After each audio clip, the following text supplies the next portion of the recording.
Yeah, listen up, this ain't a game. Truth Seekers 88, we reclaim no mask, no lies, no doubt, no pause. We see the system, we know the cause.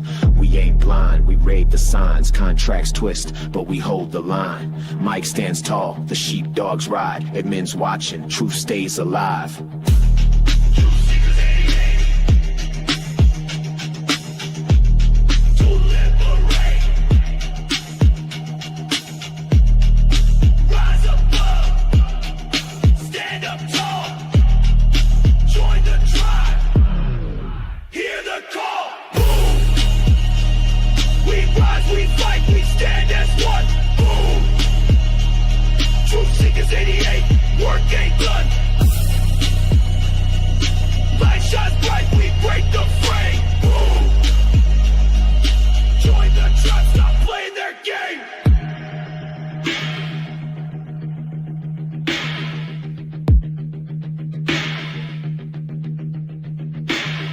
We laugh together, cry as one. Tribe ain't broken, we ain't done. Justice lives, truth runs deep, heart to heart. Family speaks, no more shadows, no disguise. We see past the blinding lies. Hand in hand we walk, we show. Truth Seekers 88, let them know. Through the fight, through the years, through the laughter, through the tears. Sheepdogs, the admin stand. Truth Seekers 88, we take a stand.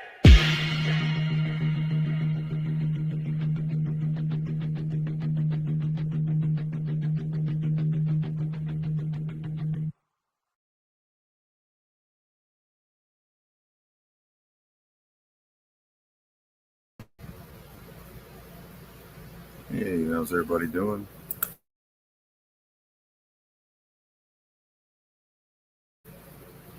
How's everybody doing today? Huh? Go.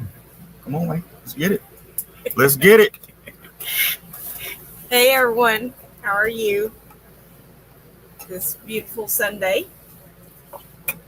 We update on Mike. We reached out, but we haven't heard anything back from him. So, as far as we know, he's still at home healing. So I'm hoping that he gets back with us and we can give you an update.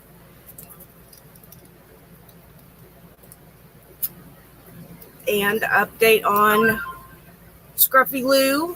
Linda just delivered her RV to Scruffy Lou's place. So they made it, and we're so happy about that. So I'm sure she'll send some videos and update us on that, but she put it in the chat. She updated us, but we're very, very happy that we got that achieved, and we want to thank everyone who helped with that accomplishment, and we want to thank Glenda so much and her family for doing all this and getting the RV, picking it up, and delivering it. We're so very grateful for you and your family. Thank you. Thank you.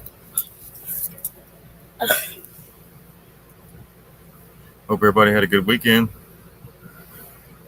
It's already August 3rd. Last show we did was what? The 1st. August 1st. 31st? Yeah. Oh, July. 31st. Yeah.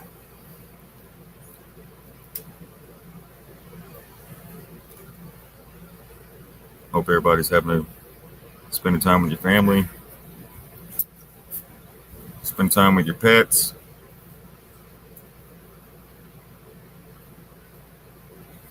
Ohio's in the house. Yep. Oh, let me get mine.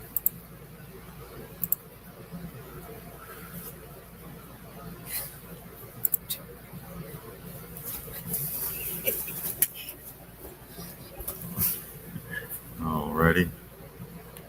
So today we're going to be talking about the shit show. No, I'm just playing. We're not going to be talking about shit show. It's going to be... I'm not even entertained by it anymore.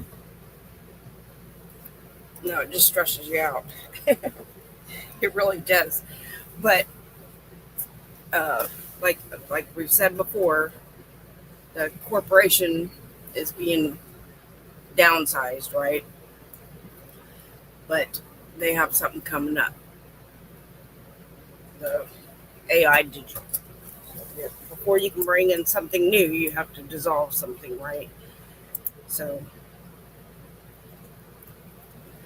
Yeah.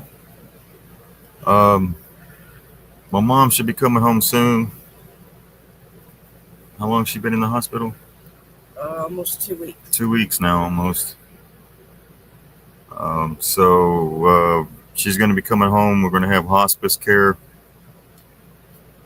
The doctor told me that my mom had 6 months to live. So I'm going to be...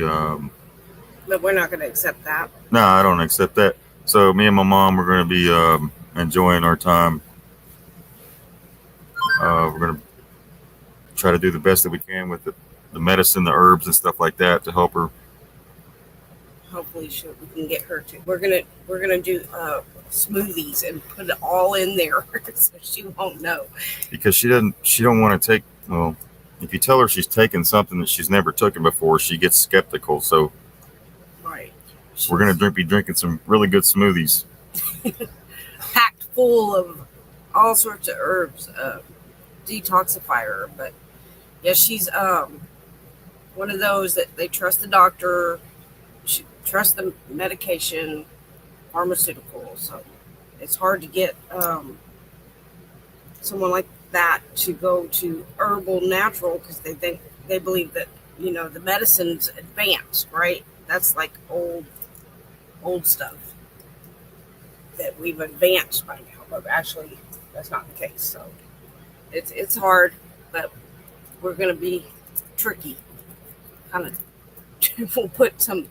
Yeah. What did you say? Some. We'll make a smoothie and put some. Oh, I'm whipped making cream some on really top. good smoothies. But I'm gonna make some really good smoothies. All right, and we'll put some whipped cream on top. Make it look like because she likes to eat ice cream. So Yeah. So I'm gonna try to take care of my mom the best I can. I mean, if it wasn't for us being right here next to my mom, they'd put her in a nursing home. Yeah, that's what they wanted to do, but we happen to live right next door to her, so we were able to talk the doctor into letting her come home. She wants to come home. She don't want to be somewhere like that. So I deal with things differently in my family. Most people they mourn when somebody dies. I don't mourn. I always remember them and the times that we had. And I don't like funerals. No. Seeing somebody laying in a casket, because I know that's not the end. And once I realized death was an illusion, I know I'll be seeing my mom again, right? But like I said, the hospice doctor told me she has 6 months. Her liver, she has an issue with her liver, the medication she takes, and stuff like that. Has really done a number on her organs. Yeah. And the liver is the one organ in your body that can rejuvenate itself if detoxed and healed properly, but it's just getting someone to be able to understand that, and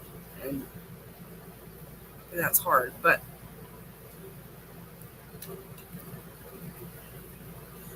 it can be detoxified. But that's what causes so many other issues, is because your liver is the most overworked organ. After it has to filter everything, so if it's not filtering, then it causes all these other problems in other organs, which just leads to one thing after the other, after the other, after the other. And that's what she's been dealing with because it's so toxic and not healed at all. So Yeah. She's hard-headed. Yeah. But she's ready to come home. She wants to be in her home with her dog. She don't want to be any home, and I'm right here, so I'm going to take care of her.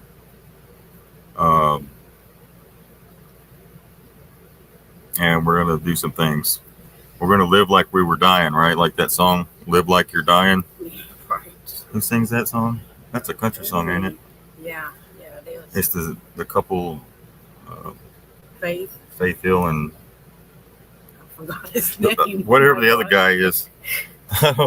Anyways, I can't believe I forgot his name. it slipped my mind too. But anyways, you got to live like you were dying and do things that you normally would put off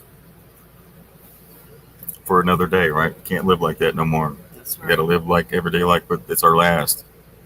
So that's what we're going to do. And Scruffy in the chat. Hey, Scruffy. Oh, Tim McGraw. There you go. Yeah, Tim McGraw. Tim McGraw. That's it. In Faith. Oh, no. Tim McGraw. So that's what we're going to do. We're going to have a good time and try to make her as comfortable as possible with the pain and everything like that. And just don't take every day for granted. But glad to be here. Again, like I said,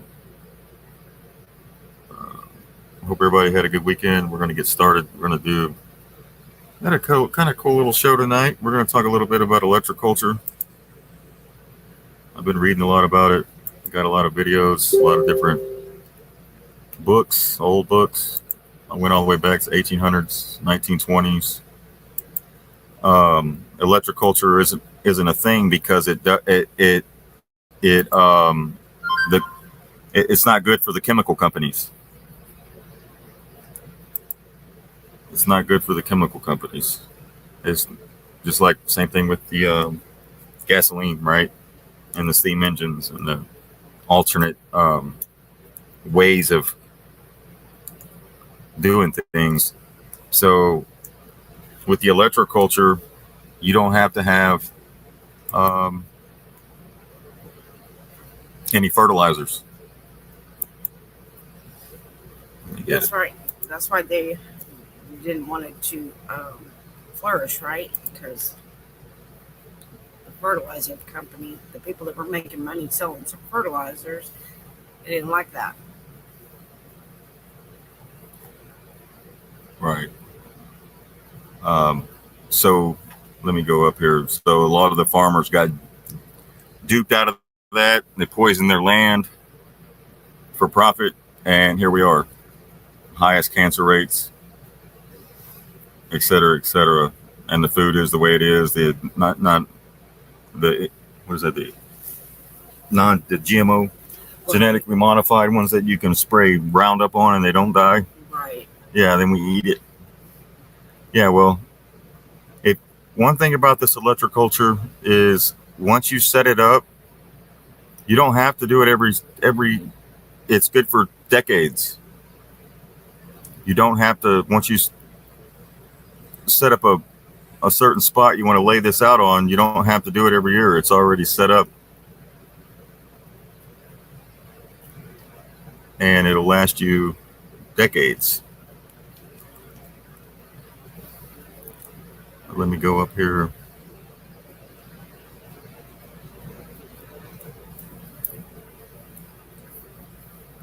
So we're gonna, where are we at? Give me 1 second. Is this it? Up here.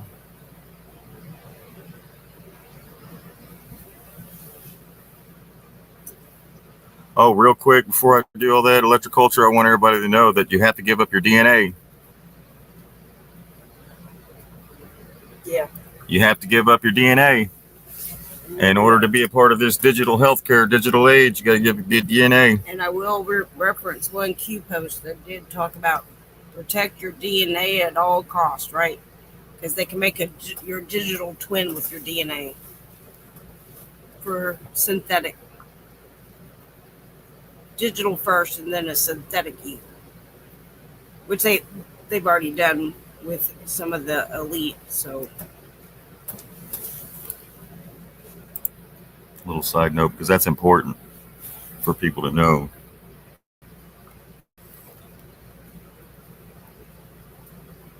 Yeah, you're not getting the med beds, you're getting AI. I sent you Sunday's video. That's great. Okay, well, let's do that real quick. Well, hold on. We're going to play the video of Scruffy real quick, and then we'll get into the electric culture, something that's going to benefit us. Here we go. We were doing good. We get almost to Scruffy's driveway where it wants to pour down rain. That's Florida for you. We get a late start, and it's like, oh yeah, we're at Scruffy's, and it just started pouring down rain. I can't believe it. It's open. We're at Scruffy's. Well, back and make a wide turn. Guys, that's not me in the center console. Oh, or back it in. I don't know. It's raining.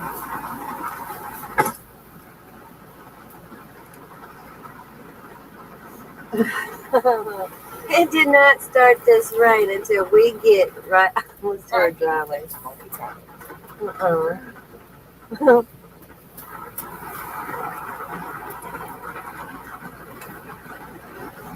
Oh, mercy. Gotta think positive. Gotta think positive. It'll be done in about 10-15 minutes. Can't do a go away rain dance for a moment. Just until tomorrow. Pulling in.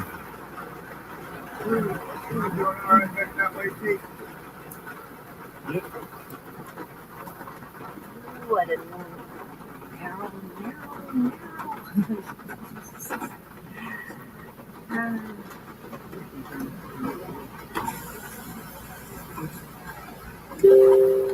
I don't see Scruffy nowhere. I doubt if she came out in this rain. I wouldn't. Oh my goodness.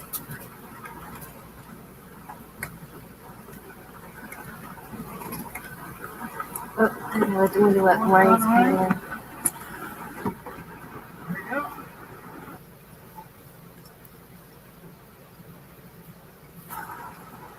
Y'all, it's raining. It's raining. Scruffy's got her. Definitely raining.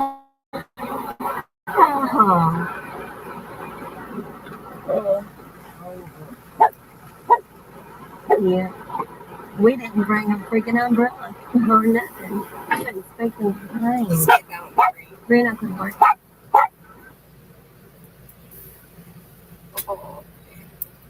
There we are. Awesome. Thank you, Glenda, for updating us. Yeah. Thank you for the update. It's raining, it's pouring. Let's see if Scruffy's in the chat. Is Scruffy in the chat? Yeah, she's in the chat. Her and Glenda are both in the chat. All right.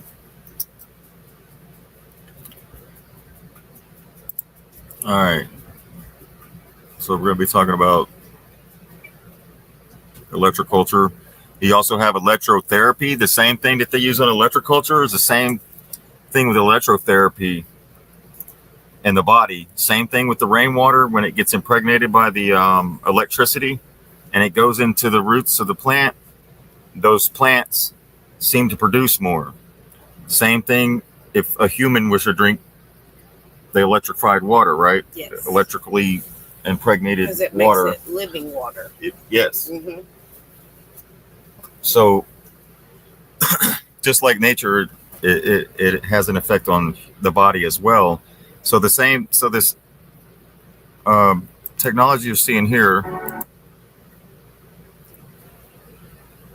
is the same technology they would use on top of the buildings to bring down the power.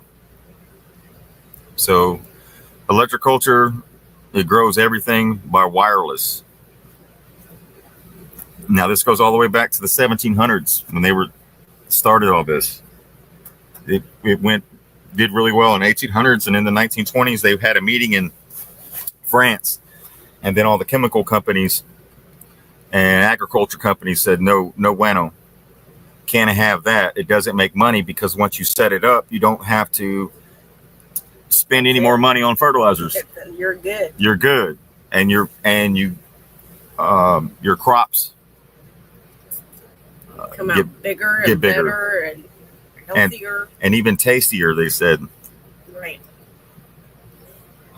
So the money maker, the money saver, a new scientific progress applied to vegetation, by which crops of grain, fruit, etc., are increased 100 to 200% and more.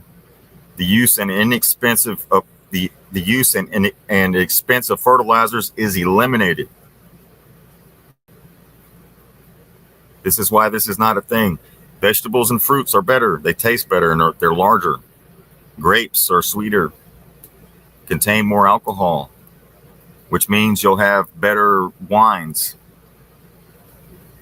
The cold weather does not affect their growth. The sulfuring of vines is dispensed with it. No more fear of mildew, polyexera, or odium, etc. Also, it gets rid of the parasites and diseases and insects that are destroyed.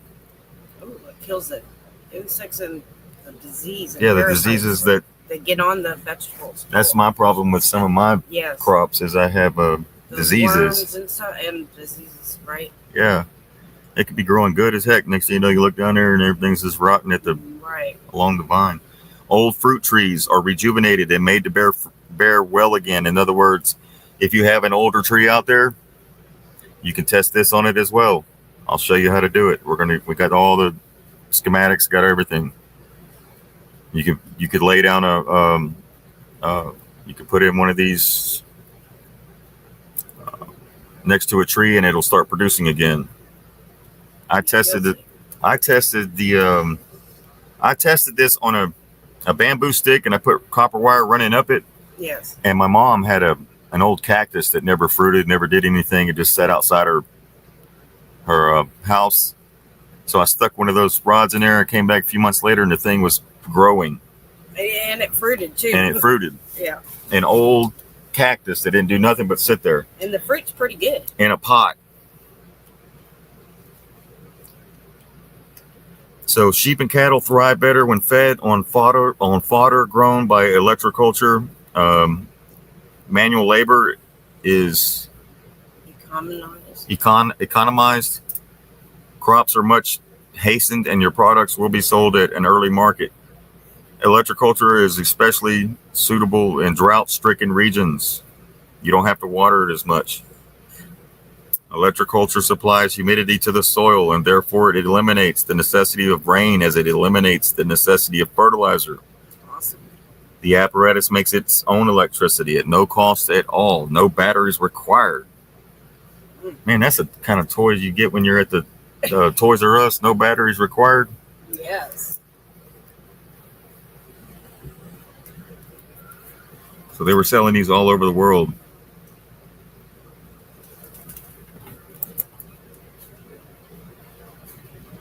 Where did I get that? Oh, you just sent me this. Yeah. Okay.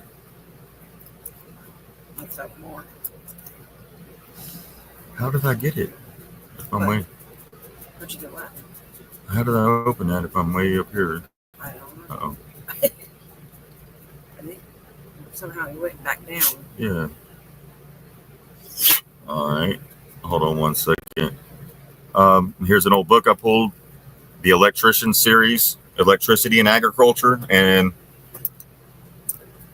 Horticulture by Professor S. Lemstrom. This is a whole book. I'll share it out. I'm not going to be covering this book today, but I do have the archive.org for the book. You pull it up. It's got a lot of good information in there. We'll skim through it here in a second. Here's another book. The higher you go up in the air, right, the better. I think they said up to 20 feet. Yeah. You want to go at least 20 feet post, 5 foot in the ground. 20-foot post, 5 foot in the ground. I'm going to show a video here in a second. We're going to show somebody actually setting one up. He got his alligator. Yeah, Scruffy Lou made Jason a crocheted alligator. Oh, how cute. So here's the electrotherapy. This is your med bed. Early med bed. It went down in the Titanic. Electrotherapy, because they talk about electrotherapy and electroculture in the same Yes. conversation. Because we're the same. We're live like the plants, right? Yep. So if it works on the plants, it works on us. The electricity kills the parasites in the body too, Yes. and therefore eliminates the C word. Like you said, it's magical. Yep, it is. It truly is. And here's the electric bath or electrotherapy aboard the Titanic. We're going to get into electrotherapy too. These are my topics when it comes to plants. I think it's because my grandma it's in my grandma's DNA. She went to college for plants and stuff, and I, I guess, and that came through me. My grandma was that way. My great grandma. Every time I smell a tomato plant, my great grandma. She had the best tomatoes, right? Yeah, she survived the Great Depression. Yes. And in the early 80s, she still had a garden, big tomato garden in the suburbs. Went before they had HOAs and stuff. Right. So here we see the electric bath or electrotherapy, and I recommend people look into electrotherapy. Aboard the Titanic, illustration from 1912. Right? Remember, everything started in 1912. That's right. 1913, 1914, 1915, 1916, 1917, Spanish flu. And a lot of inventions that were suppressed, right? Yep. They had all that stuff. They had all so much stuff, and then they reintroduced it to us like it was brand new. But not this stuff. Right. So this was placed near the Titanic's water pool and the Turkish baths on the F deck. Nice. Right. So they were real big into electricity and experiments back in the day. I mean, like,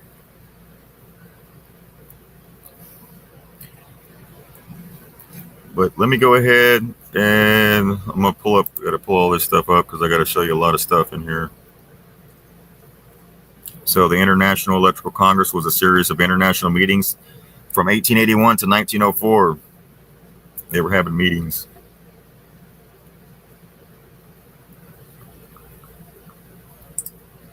Pull this video up. We're going to watch somebody install one here in a second. Give me a second to get everything set up.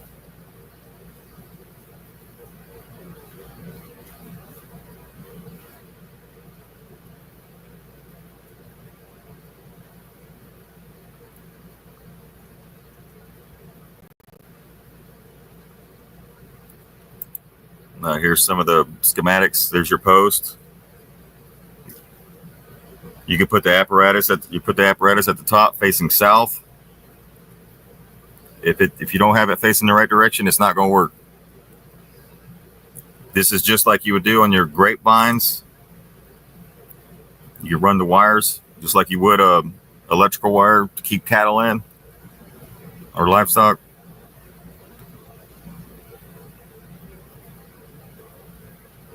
This is just electroculture. This is for the grapes. Application to vines on wires. Tomatoes would be good here. Yes. Several plants.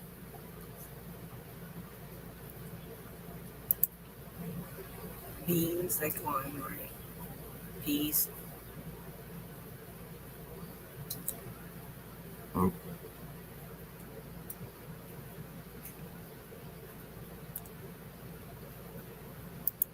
So let's check it out. I'm going to show you a couple things real quick.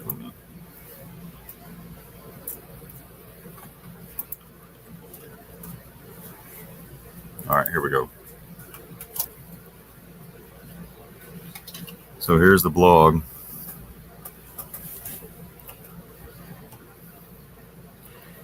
Right here, what he did is he's mimicking rainwater. You know how when we have thunderstorms, the lightning in the water?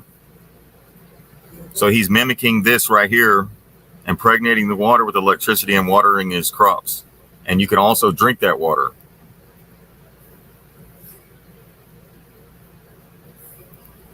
So did you know that the British government spent the spent the 20 years between the First and Second Wars investigating the possibilities of electrifying plants, and it did so in almost complete secrecy. It means that last week's perpetual electrified garden wasn't quite the complete dead end I originally imagined, and maybe not quite as harebrained either. In fact, it was just the first sign of a complete new science, or as many others would have, pseudoscience, electroculture. Although Benjamin Morton's perpetual electrification machine that I wrote about last week disappeared without a trace, it clearly did not stop research and publications about the effects of electricity on plants, continuing on both sides of the channel. And less than 100 years later, the Farmer's Guide to Scientific and Practical Agriculture announced that electricity may be classed among special manures, and that was only just the start. Yeah, because a lot of people put manure in there, right? Oh, yeah. You don't need all that. No. So in France, for example, in the late 1770s, the wonderfully named Bernard Germain that's a long name. He began some experiments watering plants with water, which, as he put it, had been impregnated with electrical fluids. He published a 700-page essay about it. Electrical fluids, like we drink electrolytes, right? Yes. Because they're dealing with electrical beings. Right. So when you're dealing with electrical beings, you're dealing with That's why they put electricity. Salt in it. Electrolyte. We're like a battery. We're energy ourselves. We're electricity and light. Yes. Electrolytes. So we need those minerals, like the salt, the minerals in the salt, not table salt, not the processed table salt, but the real salt. We need that because we're like electricity. We're energetic beings, so we need the components just about the same as battery, right? Yeah. So we talk about impregnated with electrical fluid, water. He published a 700-page long essay on electricity in 1781. Let me see if this, which reported his findings that the germination of seeds and the sprouting of bulbs was quicker and went bigger than usual. Now think about this. Right after the rainstorms, you go up there, they grow tremendously in those 2 or 3 days, 4 days. I mean, they just sprout after it rains. You water them with the water hose. It just, all it does is it dampens the soil. Yeah, they get some water, but it's not the same effect. Right. And they don't sprout. Just like the indigenous people said, after a storm, I mean, there was a lot of lightning that you could drink from the river, the water. If you saw it hit lightning hit the water, that would be the cleanest water. Yep. Purifies it, right? Kills everything in it. Purified it. Can't nothing live in it. No bacteria. So here's a cabbage right here measuring 11 feet in circumference. Dang, look how big, it's almost big as he is. So there were other French would-be electricians too, notably the Abbé Pierre Berthelon, who had already written about the electricity, the benefits of electricity in health and other related subjects. Now he too tried watering plants with electrified water, delivered from an insulated barrel on a trolley that could be trundled along by the gardener between the rows in 1783. So that he's showing the farmers how they could do this on a massive scale. Guess why he's got the trolley, of course. This isn't a really small garden he's talking about here. He's talking about massive commercial farming, right? That's a good idea right there. Yeah. A little trolley go down. Well, they kind of have that thing right now that spins in circles. It comes out of the pipes. Right. There's the kite thing with the key. Yeah, y'all remember that? Like Franklin, but he wasn't the first to discover that. No. So we're talking about the benefits of electricity and health and other related subjects. Now, he too tried watering plants with electrified water delivered from an insulated barrel on a trolley that could be trundled along by the gardener between the rows. In 1783, published this book. It's hard to pronounce, which I have, It's all in French. which included a description of the first electroculture tool, the vegetometer. Vegetometer. Vegetometer.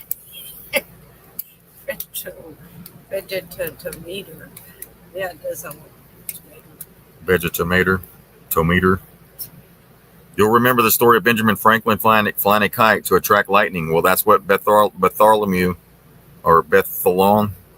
aimed to replicate. He set up a miniature lightning conductors to collect electricity from the atmosphere and then distributed the charge via wires across the garden. Don't ask how precisely. It was too complicated to read and translate it from French, but the image below should give you the general idea. But things really start to buzz again in the 1840s when a whole new generation of experiments began to test out new inventions. New theories. Like that. So you could do something like that in like a water barrel. Wouldn't it catch the electricity and cleanse the water? Mm-hmm. I think that would be. I mean, you could do it in the soil and in your water. Yeah, you just hook up your copper pipes to hook a wire into it. Yeah. Tap into it, have the water. But here you see same things you see on top of a house, right? Right. Or those buildings that they got the free electricity from. Yeah. This is almost like the same thing where in front of the fireplaces they had those things, those two. Right.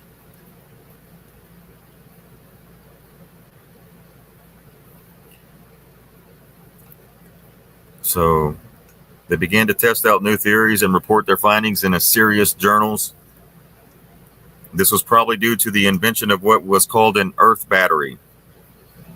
Y'all know earth batteries, right? By Alexander Bain in 1841. Bain's device operated on the same principle as a modern day battery, except the zinc and copper plates were put into the soil and connected above ground by wires. Plants grown in the area between the two plates grew faster and yielded more. That's how they figured this out. Put a zinc and copper plate in the soil.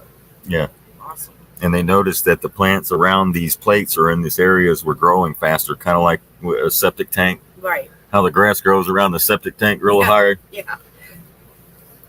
The same thing here. In 1844, Robert Foster, a Scottish landowner, and a Fenrici near Elgin, used what he termed atmospheric electricity to substantially boost his barley crop. The details were reported in the British Cultivator in March 1845. Local newspapers across the country and letters on agricultural improvement by John Joseph Mishi, who added that Forster was still indefatigably employed in collecting electroculture facts from our most eminent electricians. I wondered where Foster got the idea from and discovered that he was far more unique, and there were plenty of amateur scientists who had never stopped trying to perfect a way of getting electricity to boost plant growth. Forrest had, for example, read in the George Glennie's Gardener's Gazette about an experiment made by a lady who caused a constant flow or supply of electricity to be afforded by a common electrical machine to proceed from a summer of garden house in which diffused by wire to a fixed portion of the surrounding ground, and the effect was the vegetation did not why is that cut off? Much of the early history of electroculture in both Britain and the continent, including Forster's work, was written up by Edward Soley, a fellow of the Royal Society and experimental chemist. So he was talking about the influence of electricity on vegetation in the Journal of the Horticultural Society in 1845. Yet skepticism continued with the Farmer's Guide to Scientific and Practical Agriculture, saying in 1851 that electricity could be classed as a special manure. No one has yet been able to reap similar advantages from similar experiments as Dr. Foster obtained from his, and it is doubtful that electroculture will be prosecuted further for a time, so that after this flurry, once again, I thought that this was the end of the strange idea again, but again, I was wrong.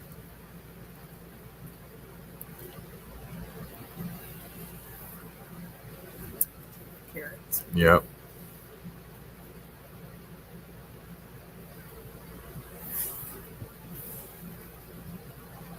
And here's like a grid you can lay out. The copper. Or those plates. Yeah.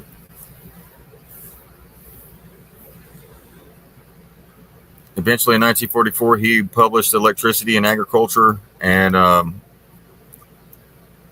which is right here, Electricity in Agriculture. It is this book. It's got a lot of notes in here. And gadgets. And you can make these. You can make these. Just get inventive.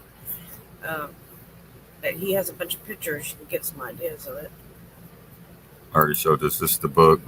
So I pulled up all the books from this article. Here's the product right here. This is what we're going to be dealing with. Right here. This. Yes. there's that one. This guy makes them and sells them on Etsy for what, like $600? Yeah, $300. You can make it yourself though. I don't know how much. It was like 4 or 5. Anyways, but you can make one of these. Look at that. It's right got here. a copper plate on top. But yeah, you can make that. Yeah, this is just looks like a 3/8 or a 3/16 2-inch cap,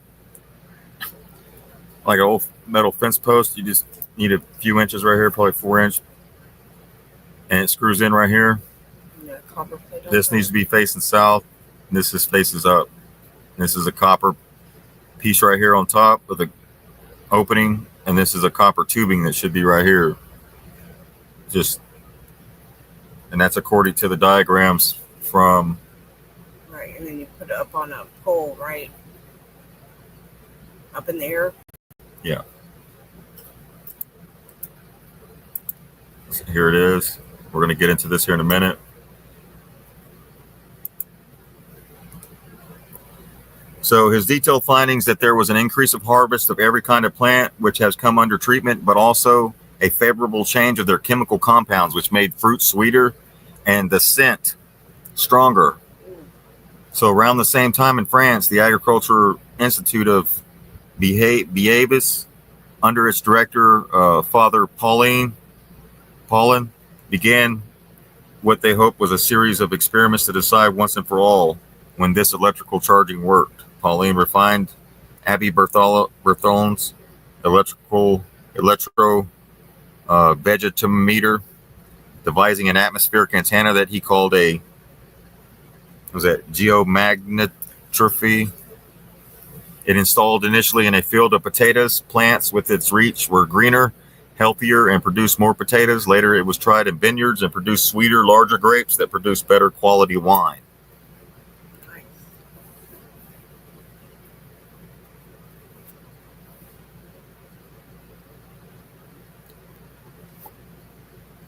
There they are, right there. Yeah.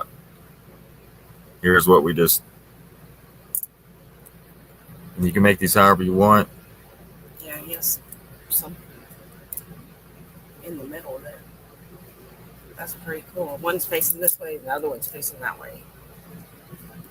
This was all from the 1930s, 1931, 1932. 3 brushes. They look like brooms, don't they? Like a witch's broom. Maybe that's where they caught that from. So, meanwhile, work in the other They countries. demonized it. No, you're good. Meanwhile, work in other countries, including the U.S., was less encouraging. The Department of Agriculture issued a bulletin in 1926, which concluded that a review of the literature of electroculture experimentation up to the present time does not lend assurance of great progress. That's because they had the chemical companies up their ass. Right?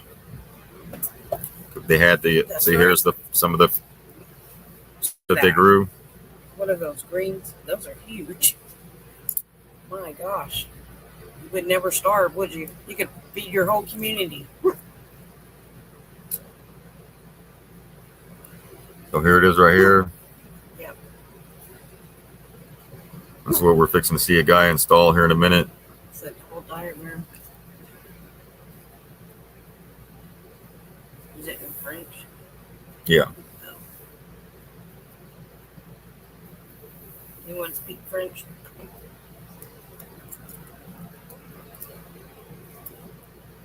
So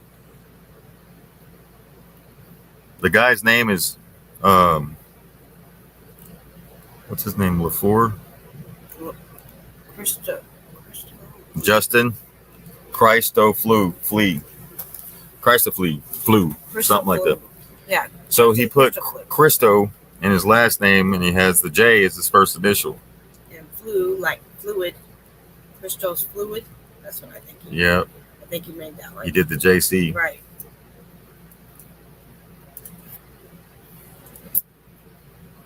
Here's his house with the antennas up front. Probably for your electricity. Electroculture, Christoflew, electroculture. There's the antenna. Yeah, it's way up there.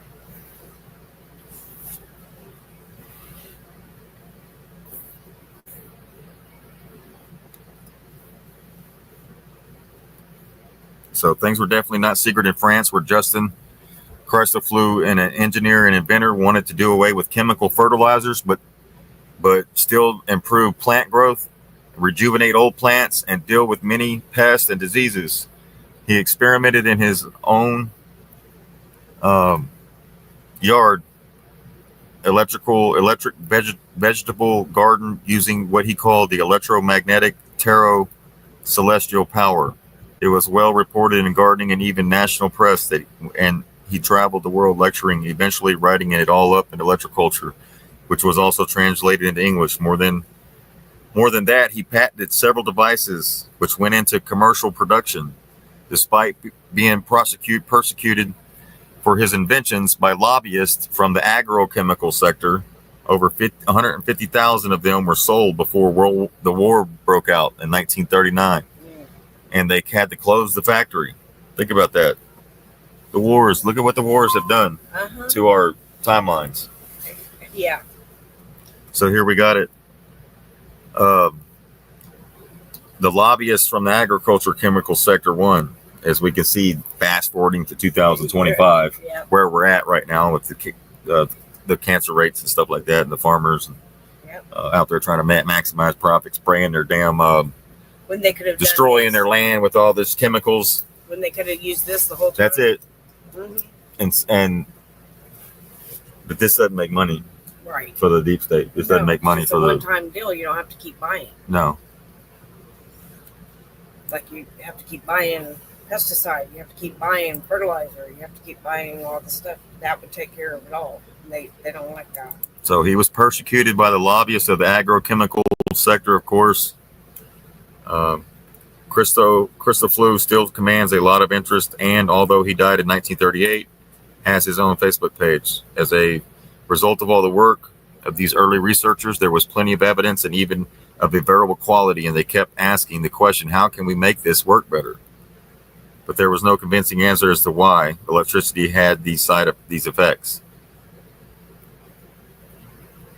There were all sorts of theories, but none certainty until the great Indian plant psychologist Sir Jagadish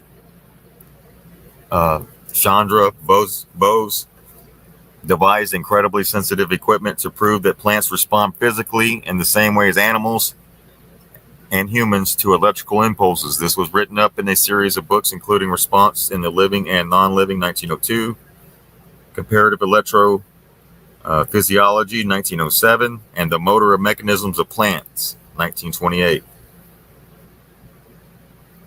However, despite further research, it was not until 2006 that Andrew Goldsworthy, a plant biotechnologist from Imperial College, put forward what seems like the most likely explanation for what actually caused this reaction. He showed that what is seen in electroculture experiments is a plant's natural reaction to a brewing thunderstorm.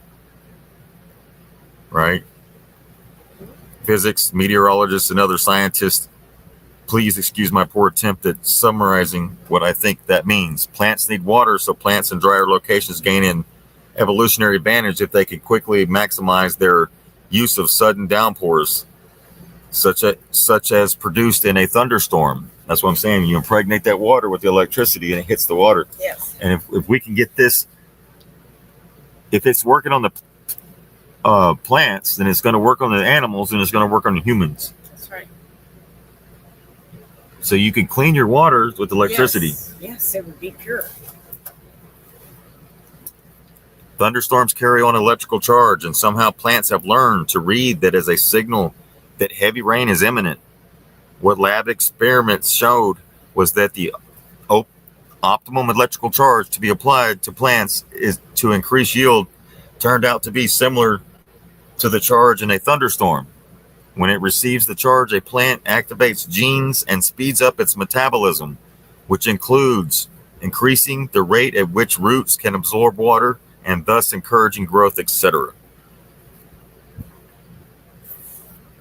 Ain't that encouraging to know? Yes. See, so we're talking about There it is. Yeah, this. how it hits the water.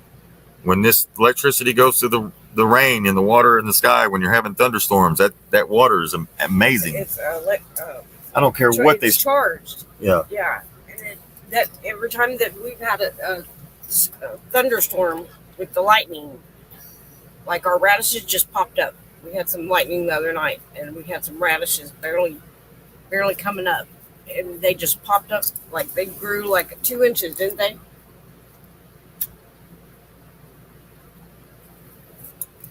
Yeah, they grow. I'll keep an eye on my plants after it rains. They sprout. All right. I hate watering them with the water hose. I can't stand it. And I like to collect the water, but even still, you don't have the same effect as. So if we can figure out a way to make our make our water electrically impregnate our water, Right. we'd all be much healthier. Oh yeah, and it would be clean. Same thing with the dog water.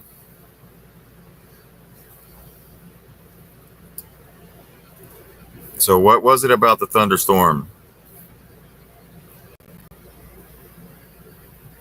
So if, as this suggests, the electroculture effect everyone has investigating is simply a psychological response, then why, I wonder, aren't our fields full of apparatus designed to fool plants into thinking there was about to be a thunderstorm? That was like opening a huge can of worms, because there are those who think it's all a big hippity new age pseudo science allied to ley lines and pyramids and crystals, and those who are passionate believers in the possibilities. China, for example, has become the biggest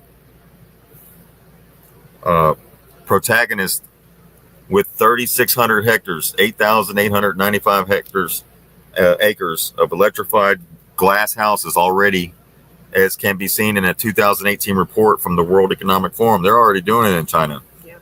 There definitely isn't space to go into it all now, and it would be very easy to get bogged down in the battle between conventional and non-conventional schools of thought.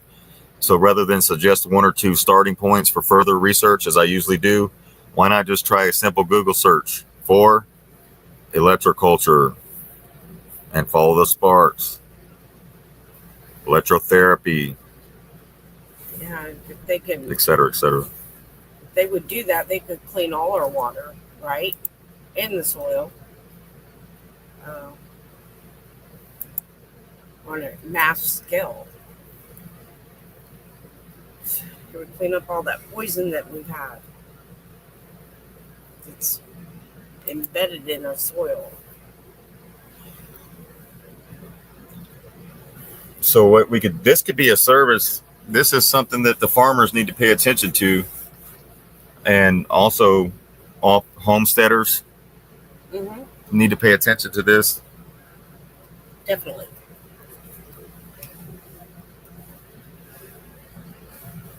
And try it out, even the vineyards. So if I was a salesman, I could have this apparatus with my wires, with all my stuff, my posts and everything, take it out. Oh, another thing, once you set it up, the first year you set it up, you're going to see it on the second year and the third and fourth year, but the second year for sure. Once everything gets settled in, electricity gets into the ground, impregnates the ground as well. The next year, second year, third year, fourth year, you'll see it. Yes. And Cheating said he didn't recently know until Renee that you're supposed to eat the seeds of your vegetables, right? And fruit. Well, you don't eat the Yeah, watermelon you're seeds supposed because to. they can grow in your belly. That's what my dad used to tell me. If you eat, if No, you, they're actually good for you. That's where you get all your vitamins. But save some to replant.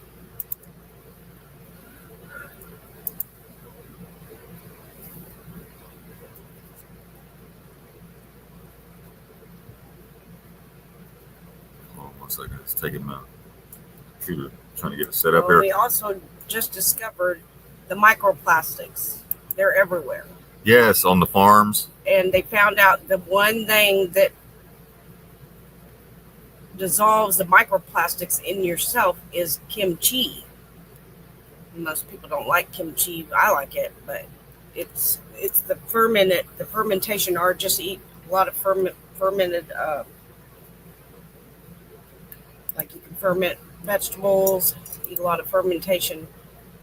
It helps dissolve the microplastics in your inside yourself, and your clothes. Your clothes is filled with microplastics, especially if you use those, what's it called? Those like workout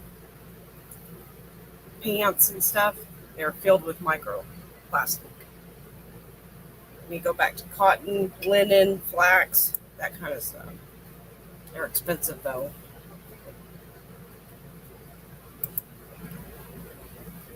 I just want to get on here and show this.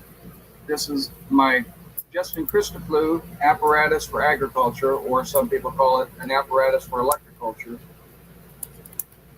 You can see how it's totally different than the ones you basically see online. I'll be going into more detail on how this thing works, and I will be making videos on how I'm going to set it up on the 4x4 post and how I get it set up in the garden. And that'll probably be in the next week to a week and a half before I get it set up all together. The gentleman that makes this, his name is Lewis. Great gentleman. He has a site on Etsy called Harmonious in Nature, and I'll probably put a link down below to show that. If you want to check his site out, he's got all kinds of stuff for electriculture, healing apparatuses, all kinds of stuff that you would just fall in love with.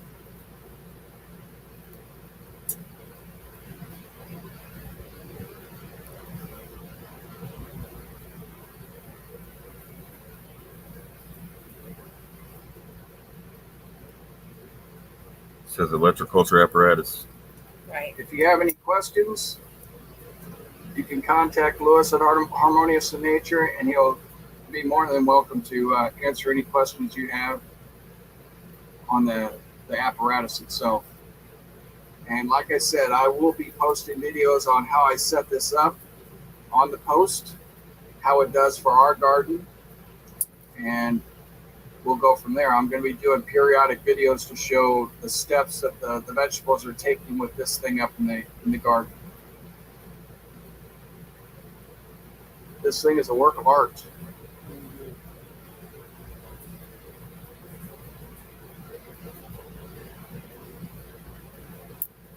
All right, that's all I have. If you have any questions, like I said, contact Lewis at Harmonious in Nature on Etsy.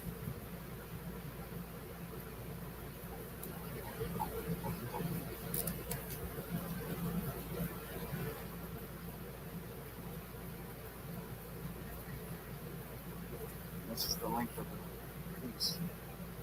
Right at about 23 and 10 inches or so.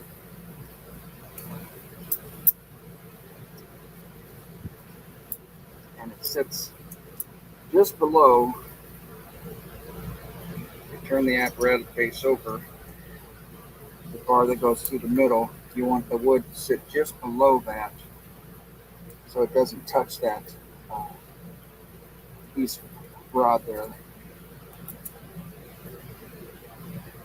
And like I said, I'm going to work on this a little more. I've got to flex seal this whole end up.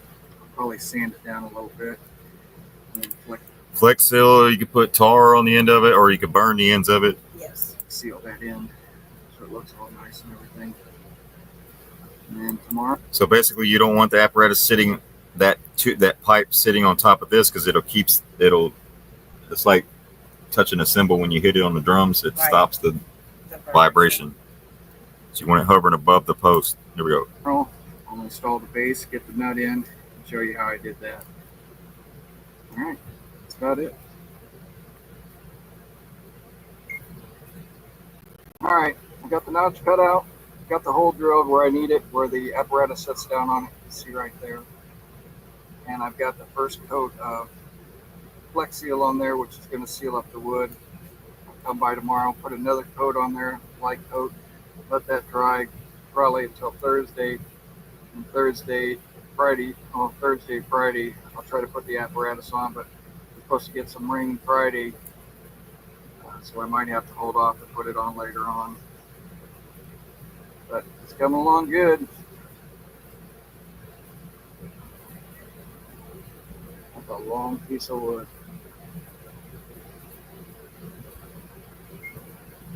All right, I got the apparatus.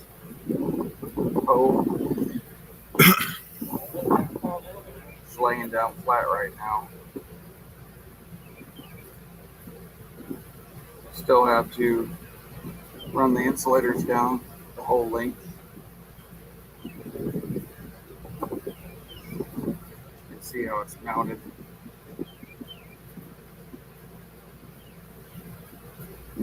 When I click the tines,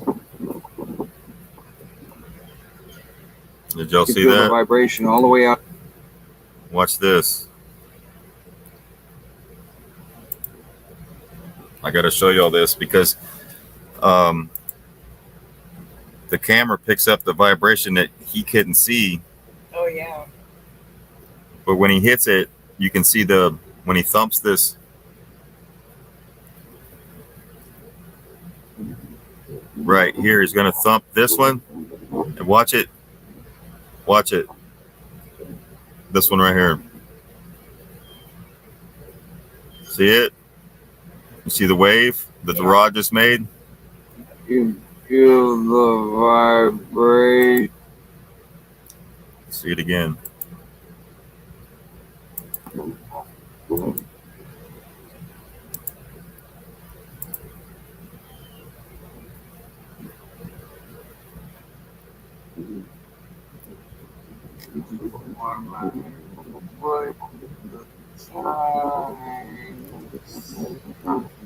All right, here we go. He's going to thump it. Watch it. Watch it vibrate, and the camera picks it up. The frames per second. See, watch it. See it? Yeah, Distort. that's crazy. It distorted. You feel So I thought that was pretty cool. Let me speed it back up.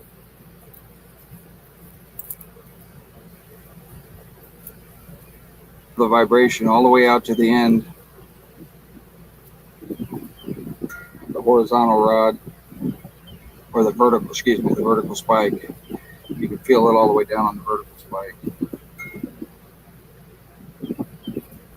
which is pretty cool. There it is, set up on the actual beam itself. Got somebody coming out. They're gonna use a boom truck to help me get this thing set up in the ground, because I sure to hell can't lift this thing. But there it is, set up for now. And then, like I said, when I get the insulators put on there, I'll run them down until I get to the bottom one, and I'll leave that bottom one run down. And we'll go from there. All right. I've got the insulators on, Insulators, just like the telephone poles, right? and I've Same thing. And you run the line down through the center. got the bottom portion of the pole sealed. Right here, you want to be 5 foot. And a little bit more of the hole dug out, where it's going to slide down in there. He's probably going to do it like 4. Hopefully that'll be all right. I still have to put one insulator somewhere in here. That's going to be where the ground level is, 4 foot. So it'll probably be maybe 11 inches down from the ground level. So when I put it in the ground, The insulator will touch right in that area where the ground is, and it'll run right down the bottom of that dirt right there in the trench. But all in all, it's coming together. And insulators are measured up as even as I can get them. And get up to the apparatus. And like I said before, I put it in the hole, I'll put the 4.5 galvanized wire on there. And I'll hook it to this bolt right here. And then run the guide wire down through these insulators. See, they'll go from this point here, and they'll run down and go into each insulator. And then it'll feed down into the bottom line all the way to the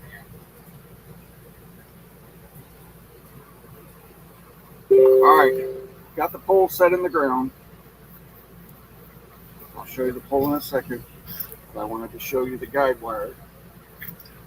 As it come down, See the last insulator at the bottom at the ground level? That's where he hooked it this way. Yeah. Like, tightened up, and you can see where it goes through the That's bottom insulator. insulator down in the ground. And that follows all the way down there. And then I'll walk down there and show you how I bottomed And down. and at any time you can extend this. If you had this set up and you wanted to extend it, you could always extend it.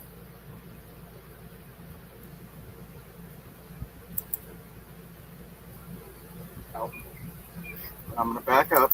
You want to put this wire 4 to 5 inches below where you plow, the height of the. So if you're going to plow the land right there where you're going to put your wires, you want to put it several inches below what you're going to plow it at, so you don't have a wire caught up in your shit. You got to redo it. So you want to put this in there at the right depth, so you don't ever have to mess with it again. I'll show you the pole. Put it in the air.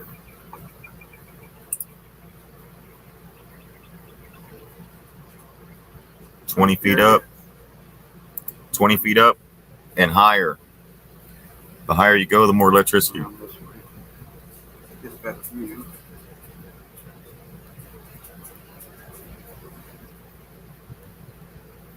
That's about 20 feet in the air right there.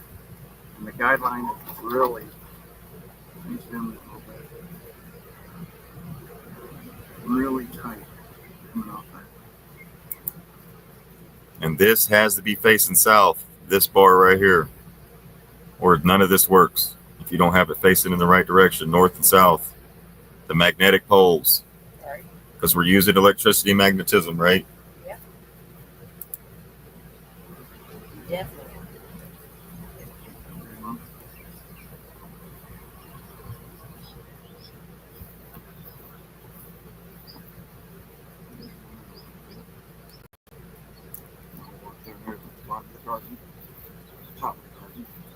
See, he's already got a garden growing. It's not going to have an effect until next year. And what it does to the soil over time. Right. We might have a little bit. Let's see the full effect for next year, right? Let's see where the sun helped me put it in the hole. I wrapped around the board, had to drill the hole, wrap the wire around the hole, and then put it into the ground so it grounds out. And then, like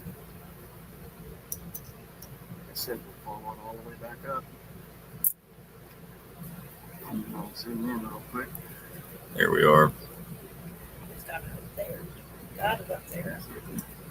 Oh, when you put these up, you don't want to be around power poles. Right. Down. Get it away from everything. Go back up front here again. And I'll show you one more time where I buried the guide wire in.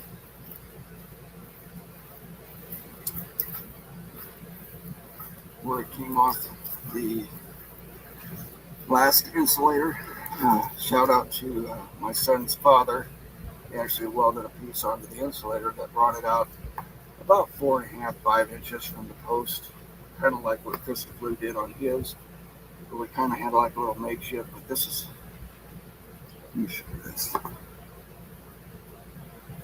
This was pretty tight. I don't think it's going to go anywhere, and then we'll bury that all up. Let's go one more time on the pole. You can see the insulators.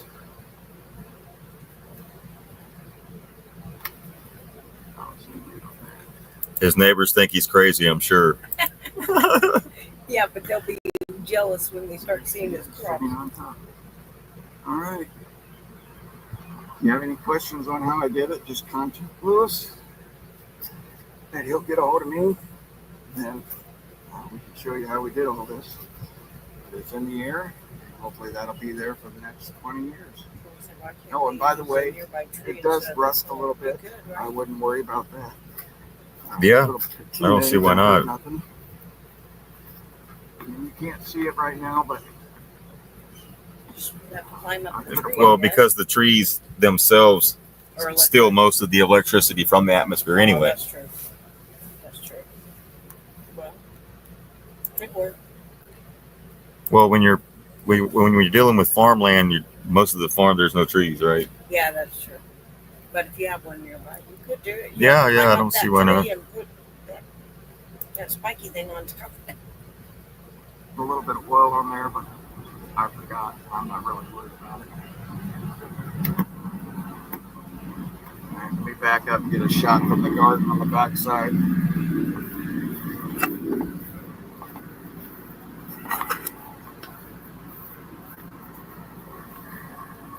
That's pretty cool. There you go. And that's a little bitty garden too. Yeah. He put up a big pole for a small garden,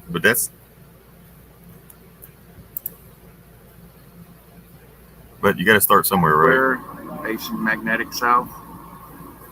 All right, that's all I got, guys. Huh? Is that another one right there? No, that's the actual electrical pole. See, that same thing. Yeah, They got the same devices on there, same wires going all the way to the ground. right.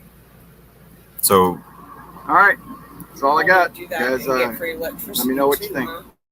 All right, bye. Right? yeah. Figure it out to look at your home. So here's the website. I guess he says $3.95 for this Yeah, it's piece right here. almost 400. But you could make that if you know how to weld, right? Yeah, you can make it yourself. Yeah. Just get a copper plate and yeah.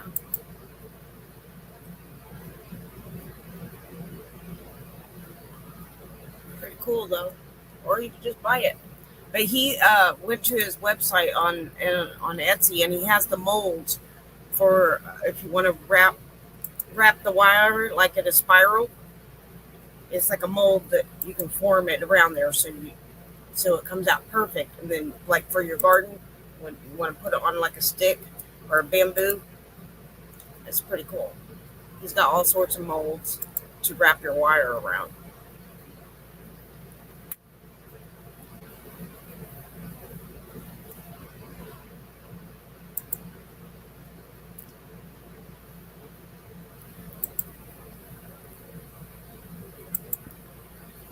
And he's got other stuff, don't he?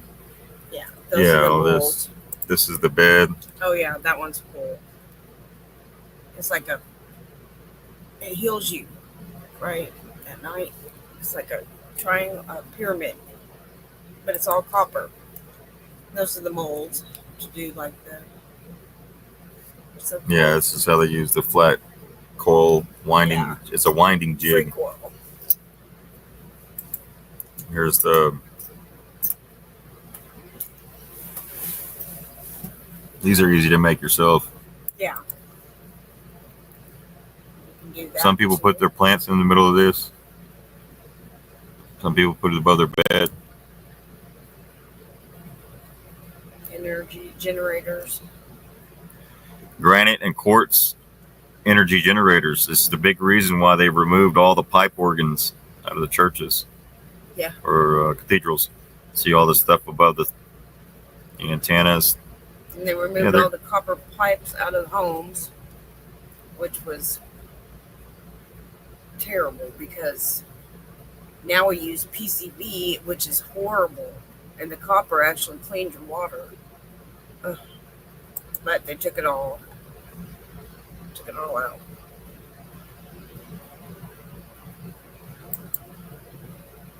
That's how you wrap a wire around that. Yeah. You just pour you some concrete into a little cup, like an ice cream cup, right? One of those cones, and dump it out. And you just use that as a wrap. As a mold. You must have a 3D printer. That's what that looks like.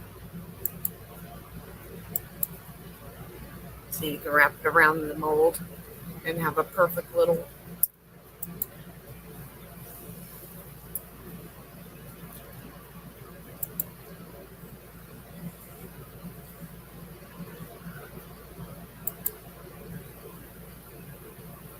Yeah, these are pretty cool right here. Yeah.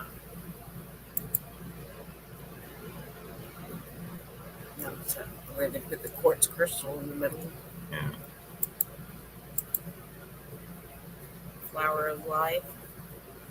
Pretty cool. And all the stuff that we talked about, right? Yeah.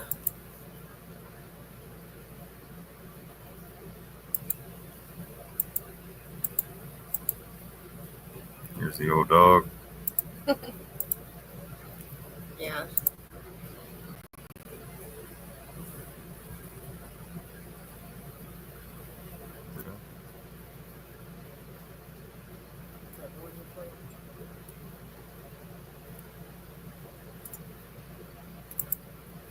I gotta see what these are. Here is where are we at? Where's that? That one video of the electric culture.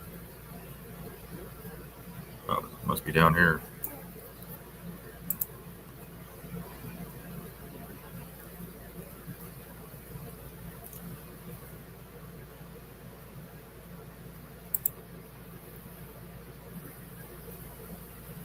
Want us to find electroculture. These strawberries were not doing too well. See, here's another good way. Copper pipe, small copper pipe, or any kind of size. Just wrap it all the way up. Yes. Point it straight up. You can point it straight up or dank, however you want to do it. So we added an electroculture antenna. 1 week later, we found insane results. The bushes were double in size.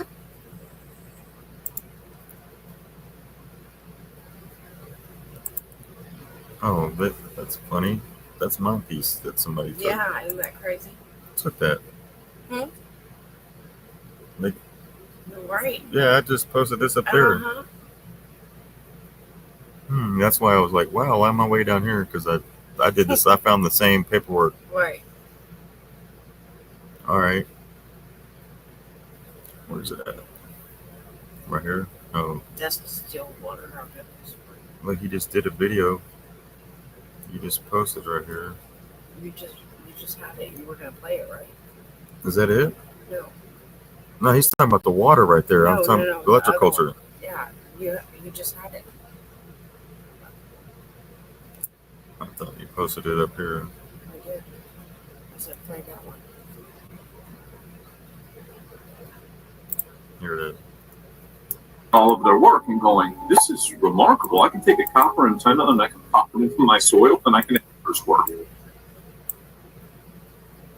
Victor Schauberger's work. And he talked about how everything needs to spiral because that's just like what you mentioned. That's what's naturally going on. The earth is constantly spiraling and everything around it is spiraling too. And so I stumbled upon electroculture, studying George Lakowski, Victor Schauberger, and Justin Christo-Flo. And I was researching all of their work and going, this is remarkable. I can take a copper antenna and I can pop it into my soil and I can have big plants. Like, is this the secret to the big pumpkins that we see so many times? I decided, you know what? I'm in Scottsdale at that time. I'm right on the main street. And I thought, you know what? I'm going to try this. So I'm going to take a piece of wood, wrap it with copper, stick it into my moringa planter and kind of see what happens. And I had 14 to 22 inch moringa pots. The average moringa pot is like 6 inches. So I'm getting 2 to 3 times and I'm on a balcony. It's with tap water. It's, you know, there's nothing. I did as generic as possible. And so I started to go into Victor Schauberger's work after this because I'm like, okay,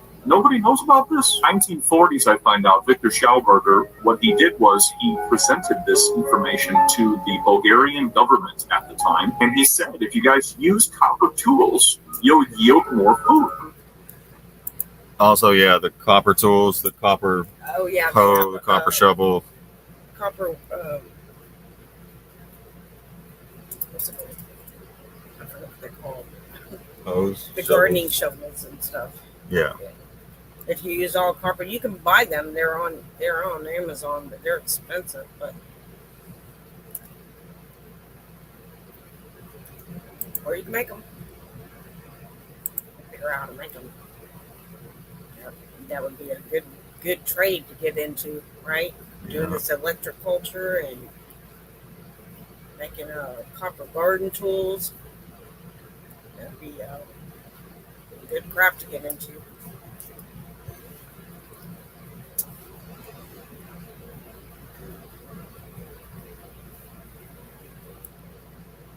Yeah, here's the device right here.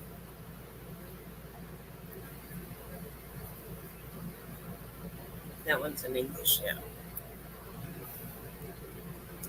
Vibrating wire under the action of the wind.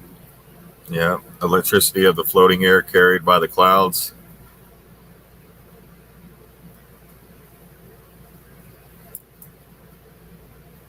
Electric plate action of the sun.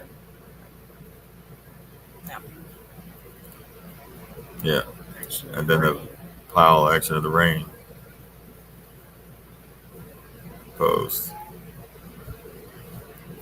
So electroculture is a method of applying atmospheric electricity to the fertilization of plant life, and has during the past few years developed to such an extent that it is a day-to-day being practiced in many of the countries of the world: France, England, Canada, Germany, Switzerland, Italy, Belgium, Denmark, Sweden, etc.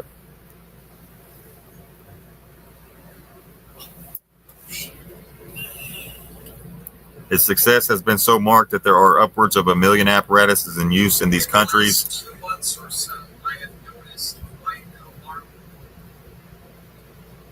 Its success has been so marked that there are upwards of 1 million apparatuses in use in these countries, and its applications is extending as its benefits become better known.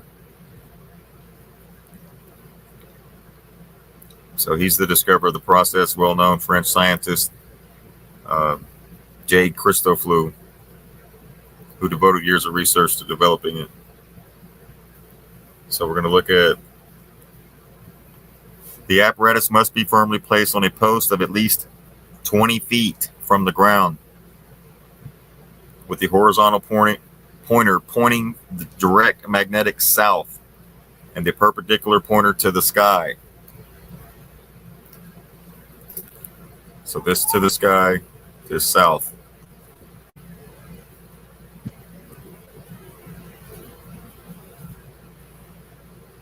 The currents with which the atmosphere is impregnated are captured by means of a perpendicular pointer and the aerial wires of the apparatus, which serve as a conductor, by which means the positive atmospheric electricity is passed to the negative currents in the earth. There's your negative and positive, male, female. So the atmosphere is positive, the earth is negative. The horizontal pointer, which is pointing direct south, captures the terrestrial magnetism and the telluric currents which surround the apparatus. So, number 2, the sun's action. Inside the casing of the apparatus are ridges, and outside are flanges corresponding with the thinnest parts of the casing. When the apparatus is placed in a position on the post with the pointer direct south, the rising sun naturally strikes the eastern facet of the apparatus. The flanges on the outer portion of the casing serve to deflect the rays of the sun from the thin part of the casing to the thick ridges. These flanges also being exposed to the wind and the cool, the portion of the casing to which they are attached. The result, the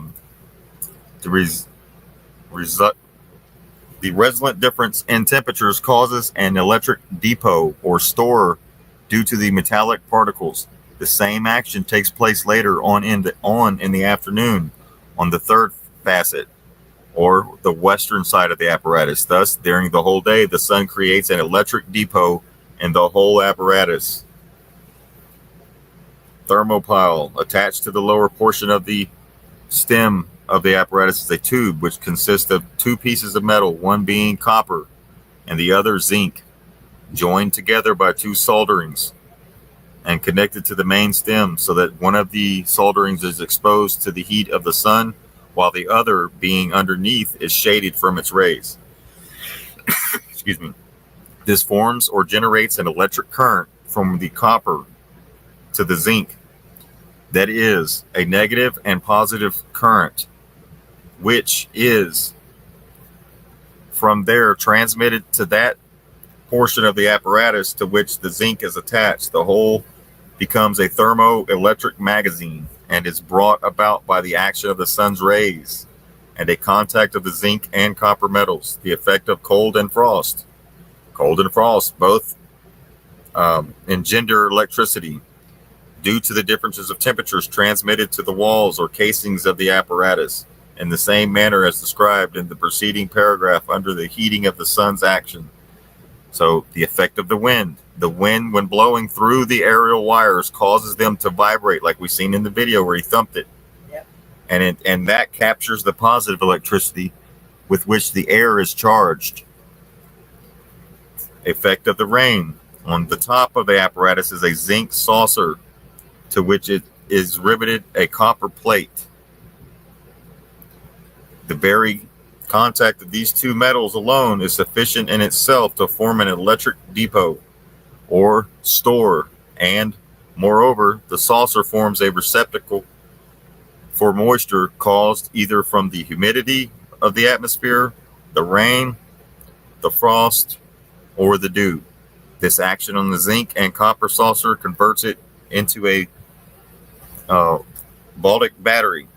The apparatus itself, being metallic and placed on a high post, is cold and naturally serves to draw the moisture from the atmosphere. All this electrical energy gathered from the apparatus is the positive electricity of the atmosphere, which is transmitted to the soil by means of the galvanized wire that you've seen him run in his garden. The galvanized wire in the soil is directed in a straight line, direct magnetic north for any distance required. So you can go on as long as you need. This serves to capture the magnetic land currents. It is the combination of positive electricity from the atmosphere and the negative electricity from the earth which causes continual flux and reflux of natural electricity in the soil. This current destroys all the insects and parasites which attack plant life by the very fact that the vibrations caused are proportionately greater than the vibrations of the insects themselves. Chemical transformations are formed, which will give to vegetation the fertilizing elements and the nitrogenous products which are necessary to the nourishment and development of plant life. So you don't need to spray for bugs and you don't need to feed them fertilizer. So no Roundup and no fertilizer right here. What was that guy's thing on Etsy? Harmonious.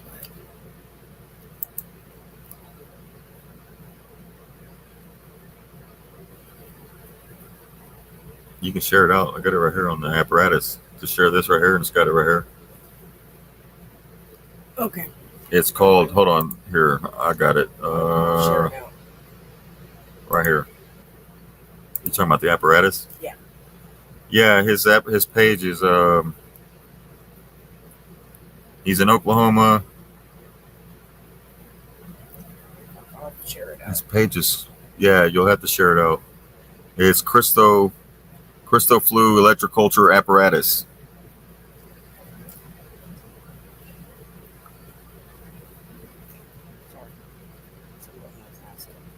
Yeah.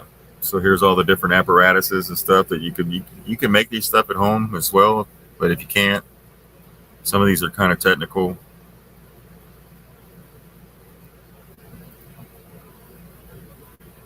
Okay, I shared it out on the chat. his link in Etsy.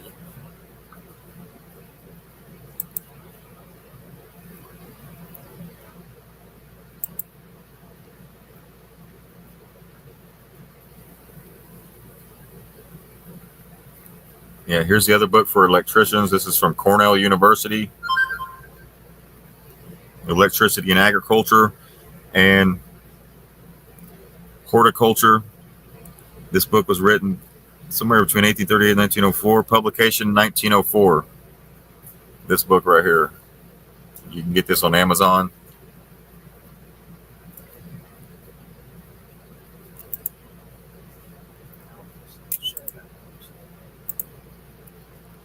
So as far back as 1749, Abbe Nolet, who seems to be the first scientist who had noted the effects of electricity on vegetation, announced that electricity contributed to the evaporation of the soil, facilitated the germination of seeds, and increased the quickness of the ascension of the sap in vegetation. In 1783, Abbe Bertholon, Bertholon, not only made known the role of the atmosphere electricity on vegetation in one of his works, but made its practical application with an electro-vegometer, which he invented. At a much later period, a Russian scientist, Skifnov, perfected the electro-vegometer invented by Bertholon, and noted an overproduction of 62% of oats, 56% for wheat, 34% for linseed. Furthermore, he has found that the composition of the soil is modified by the action of the currents. Towards the end of the last century, Brother Paulin, the director of the Agriculture Institute of Bievis, invented a new apparatus, the geomagnetosphere, which gave wonderful results, especially as regards in grapes. The grapes were richer in sugar and alcohol. Their maturity was more hastened and more regular. It is shown by all that the experiments made to this day by scientists that the lands which were submitted to the electricity have given crops that are more than 1/3 double and even triple, according to the effectiveness of the apparatus and to the care given to its installation. And moreover, that the crops are preserved from the microbes, the parasites, and the epidemic diseases which are which ruins the agriculturists, those microbes, etc., being destroyed by electricity. Same thing in the body with electrotherapy, and your body does the same thing. Installation instructions. Fix the apparatus firmly on top of a 25-foot pole, 5 foot in the ground, 20 foot up, and secure a wooden peg in the hole in the southern facet of the apparatus. Bury the post 5 feet and face the pointer of the apparatus direct south, magnetic, and the head of the apparatus magnetic north. This is absolutely essential, as the entire functioning of the apparatus depends on this alone. If you don't have this pointed in the right direction, hang it up. So you want to tar the top of the post, just like they do on your electrical post out here, outside in your neighborhoods. You go out there and look at the light posts they have set up. You'll see the tar at the bottom, and sometimes at the top, even dripping down the sides. So you want to tar the top of the post, which is inserted in the apparatus, and also the 5 feet of the post, which is buried in the ground. Attach a number 12 gauge, soft, pliable, galvanized iron wire to the bolt between the washer and the apparatus by a single eye loop, and wind the end tightly around the main down wire for 6 inches. Then solder it. Then solder the end to make a good contact. I'm going to share this book out, so if you want to do this, you have step-by-step figures and everything like that. Insulate the main wire, like we showed in the video, where you had the porcelain insulators all the way down the side of the post, just like they use on the light posts out there, electricity and the phone lines. So use 3 stays or guy wires to prevent the post from swaying in a heavy wind. So in case you want to put 3 wires out to keep it attached to the pole, and I don't know, 5 feet in the ground, 20 foot up. I don't know. But, so burying the wire 10 inches deep in a straight furrow, running from the post in a line direct magnetic north to the end of the strip of land which is to be electrified. In cases where the ground is to be plowed, the wire must be buried at least 4 inches deeper than the depth of the plow. That's what I said earlier. I would go probably more than that. Probably do 6. Make sure. Use a double insulator similar to those used for wireless aerials at the base of the post under the ground, where the main wire turns at the right angles from the post along the furrow. The wire is threaded through the insulators. That's what we showed.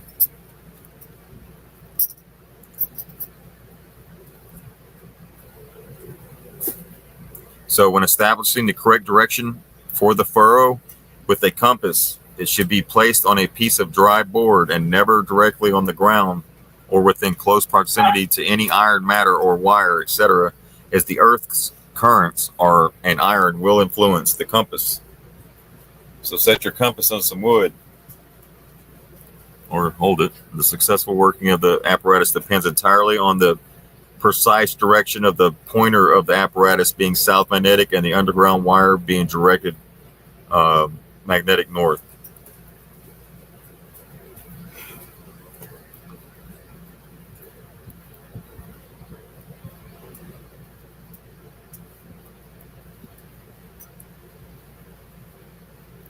It is necessary to use dry timber for the post on which the apparatus is fixed, as green timber is apt to warp and thus throw the point of the apparatus out of direction.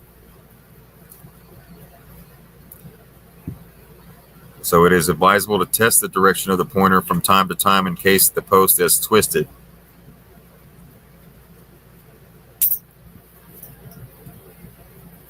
Care must be taken to remove any roots or stones which lie in the course of the furrow.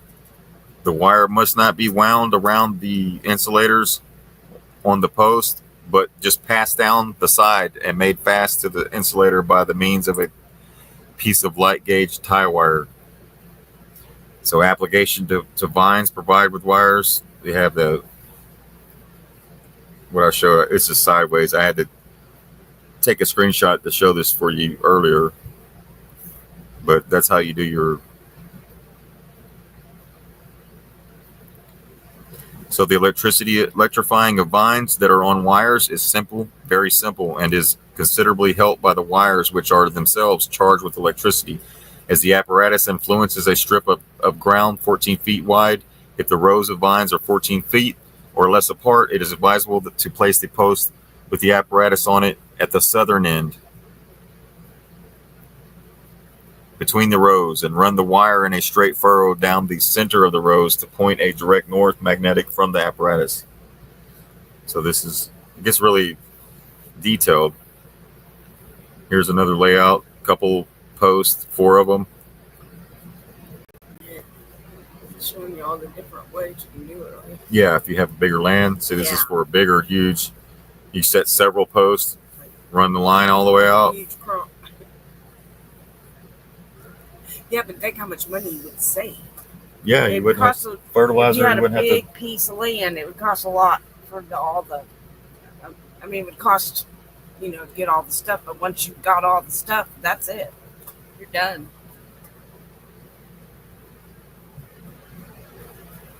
Mickey. She said, I can't even follow directions to put the box stuff together. It's okay. We can. We're gonna try to make one of those ourselves. See how it goes. Then it talks about Small one. And it talks about for vines running east and west, direct post 20 feet above the ground to carry the apparatus at the southern end of the vineyard. The posts 14 feet apart with an 8-foot strainer post directly opposite each apparatus at the north end of the field. Connect the number 12 or 12 gauge soft and pliable galvanized iron wire to the apparatus, insulating it down the post 13 feet. Then connect using insulators with the strainer post on the northern boundary. So same thing.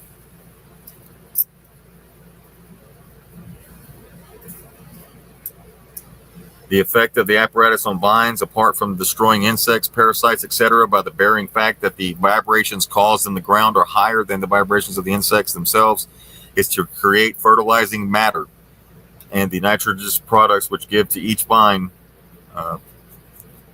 gives to its strength, thus enabling it to successfully resist mildew and odium. For 3 years, the spraying and sulfuring of vines may be greatly decreased. After 5 years, can be eliminated altogether. So after about 5 years, you don't have to. You can slowly stop spraying your crops. Electrified vines will increase the crops in considerable proportion, and the grapes themselves will be richer in sugar and alcohol, thus making them more suitable for export and trade. Application to a row of trees. Same thing.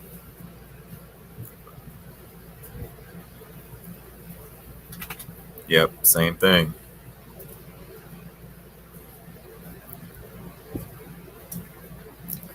Trees treated in this manner will be more vigorous and make quicker growth, and the fruit produced is larger, sweeter, and will ripen 2 weeks in advance of the non-electrified trees. The fruit contains more alcohol and will keep better and thus more suitable for export trade. Cereals will contain more carbohydrates.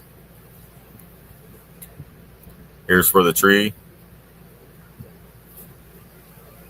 Next to the roots, especially an old tree that ain't produced hardly anything anymore. Right, and we'll rejuvenate it. Probably make it grow really tall too. Right? This is application to isolated trees. Electrification of a single tree. It is very easy to electrify one single tree. The apparatus is placed within 3 feet of it. The tree being north of the apparatus, the galvanized wire is buried 15 to 16 inches at the base of the tree, and a few buckets of water, preferably rainwater, are thrown where the wire is buried. After a few months, the tree will gain a new vigor, and if it is ailing, it will throw out new shoots and will rapidly improve. Awesome. And this is really good if you're in really shitty soil. Yeah. Right. And if everyone did that, right, the soil would improve, right?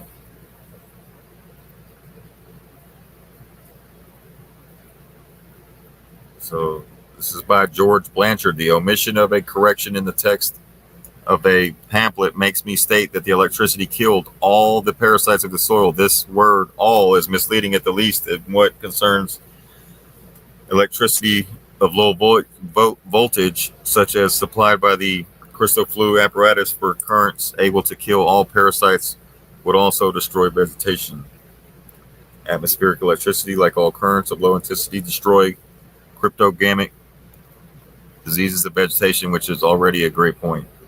Currents of 110 and 220 volts are more deadly to plant parasites than low currents, but they are not innocuous to the plant itself. If a current of 110 volts is conveyed to the soil during the several hours per day, it can, as shown by Brenton, exercise a slightly favorable influence on vegetation, but the Hungarian professor showed in 1912 that the same current applied continuously was absolutely detrimental to vegetation, which is eradicated altogether.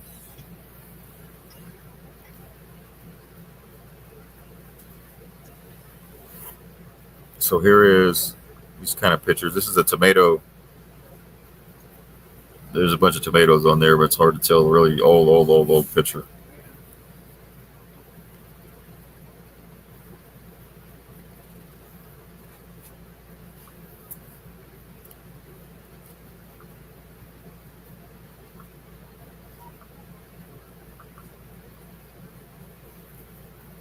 So this says right here, it says, one finds in the electrified plots of land double the humidity of that in the comparative plots, and this is explained by the liberation of molecules of water due to the chemical reactions of electrolytes, electrolysis, as shown by the incontestable superiority of electroculture over the chemical manures in times of drought. So,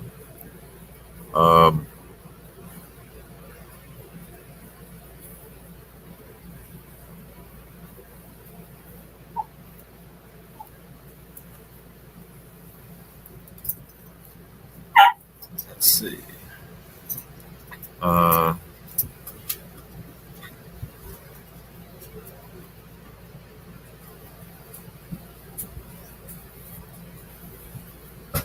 Here's some of the vegetation aboard. This is parsley. Really old picture.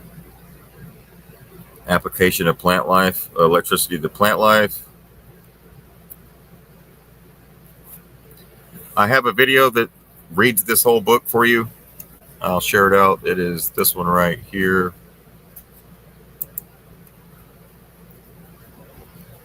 This video right here, pretty much the book I'm showing you right now. Here's the audio version of it. You can go to audiobook Electroculture by Justin Christoflo. It's a free audiobook on YouTube. You can listen to it there.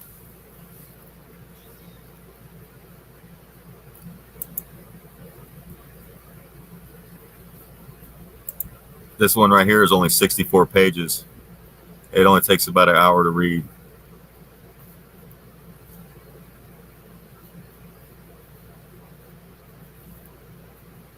Close up of the apparatus.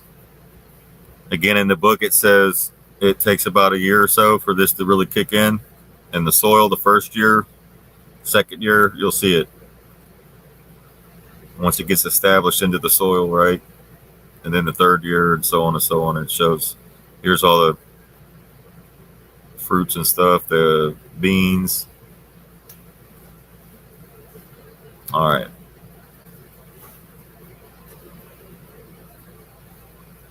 Everything 3 times the crop on the vegetables.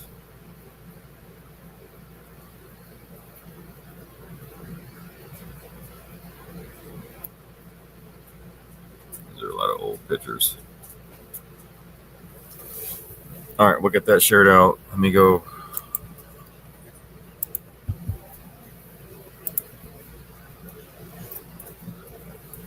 Here's the history. Let's see what this says. Is it possible that electricity, a modern marvel, could intertwine with the age-old practice of nurturing plants, bringing about a revolution? What led to the birth of this electrifying union? Buckle up as we journey through the fascinating tale of the inventor of electroculture, Justin Christoflo's groundbreaking invention.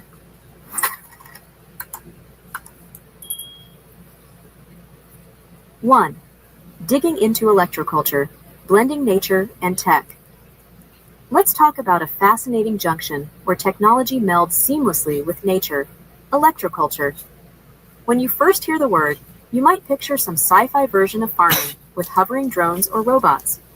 But the truth is, electroculture is all about the natural electric fields that our world thrives on. From our earliest ancestors to modern-day farmers, the quest for a bountiful harvest has been a constant.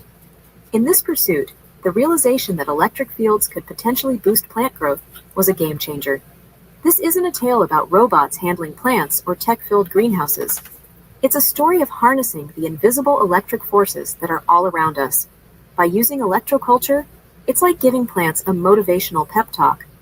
They absorb more nutrients, speed up their cell growth, and photosynthesis becomes super efficient. Think of it like a runner training at high altitudes, only for plants. They're trying harder and reaching their full potential thanks to a little electric push. Mother Nature has known this secret forever. Consider the lightning storms we see. Besides the beautiful display, they leave the ground enriched, showcasing nature's way of using electricity for growth. In this fascinating world, a guy named Justin Christoflo saw the power of blending tech with the earth, creating a legacy appreciated by farmers and garden enthusiasts. 2. Introducing Justin Christoflo, a man ahead of his time. Picture 19th century France, where farming was about manual labor and waiting for nature's blessing. In this backdrop, a visionary named Justin Christoflo came into focus. Surrounded by vineyards and vast fields, Justin wasn't one to merely continue age-old practices. He felt a deeper connection to the earth and wanted to uncover its hidden treasures. For Justin, every piece of land was like a mystery waiting to be solved. And while many farmers were busy praying for rain or sunshine, Justin was fascinated by the energy below the ground and the atmospheric electric currents. He was convinced that the secret to extraordinary farming lay in tapping into these natural energies. With each new day, Justin observed, experimented, and learned. He believed that every element in nature, whether a leaf or a bird's song, had a story to tell. This wasn't just about farming more. It was about understanding the deep bond between humans, science, and the soil. In an age where sticking to the old ways was the norm, Justin dared to think outside the box. His early passions laid the groundwork for exploring the magic of electricity in agriculture, setting the stage for a revolution. 3. A stormy night and a spark of curiosity. During one of his regular days in the countryside, a sudden storm transformed Justin's life. As lightning painted the sky, it also illuminated Justin's curiosity. After the storm, he noticed something amazing. The plants, after being exposed to the storm's electricity, seemed more vibrant and lively.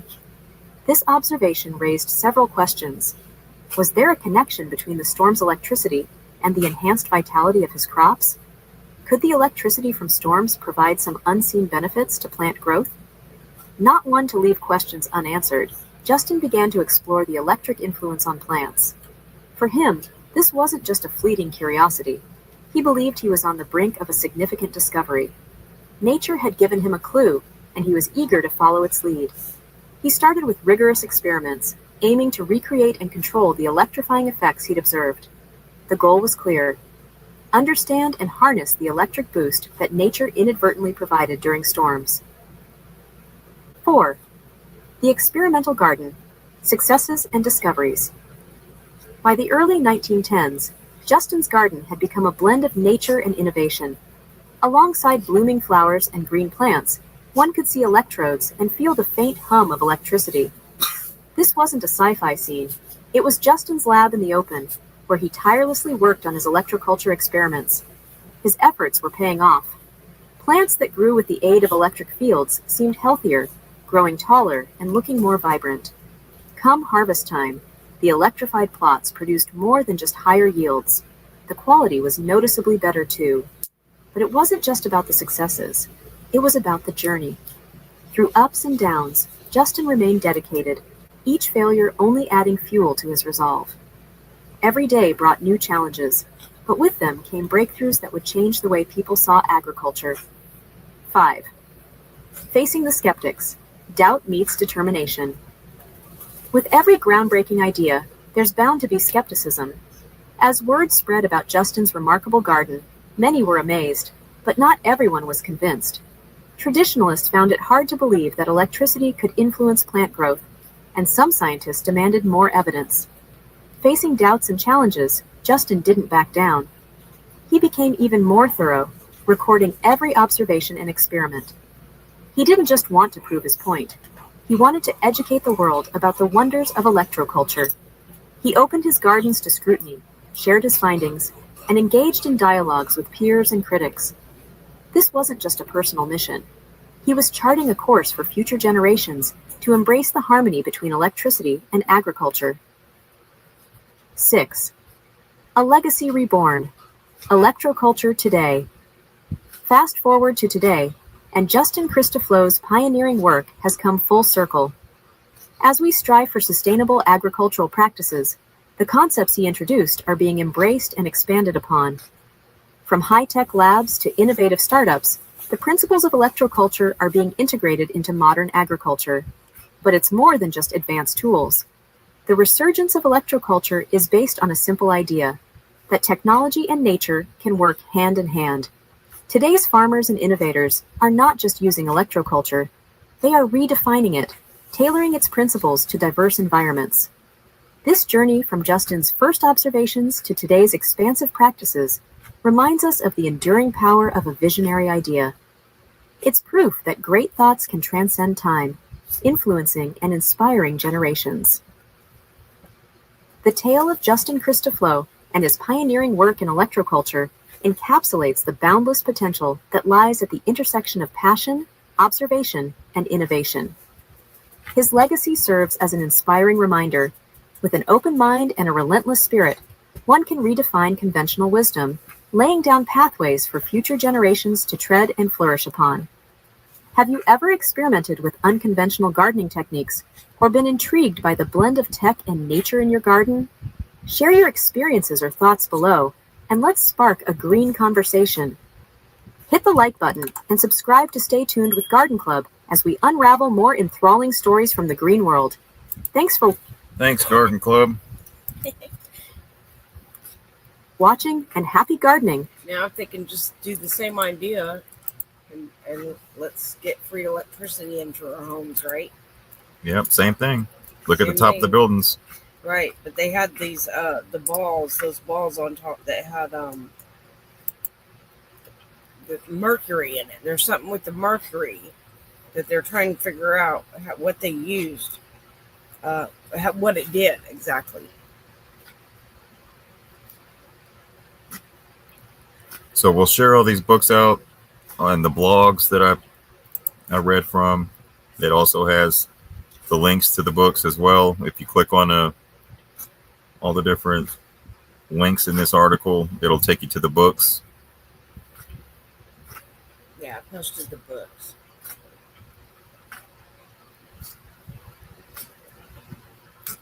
So it was the United States Department of Agriculture that is the reason why you shut it down. Of course. Couldn't sell those chemicals. It wasn't good for business, right? Right. So we'll share that out.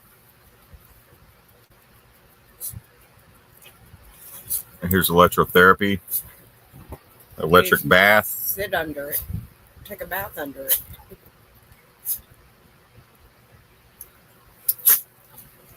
Like an outdoor shower in it. Yeah, this is the same thing with Tesla stuff. Yeah.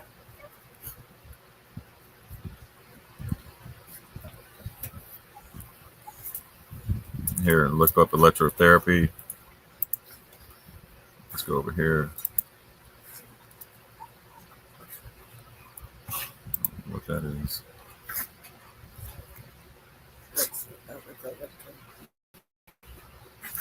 So the first International Congress for Electric Culture was held at Reims, France in 1912.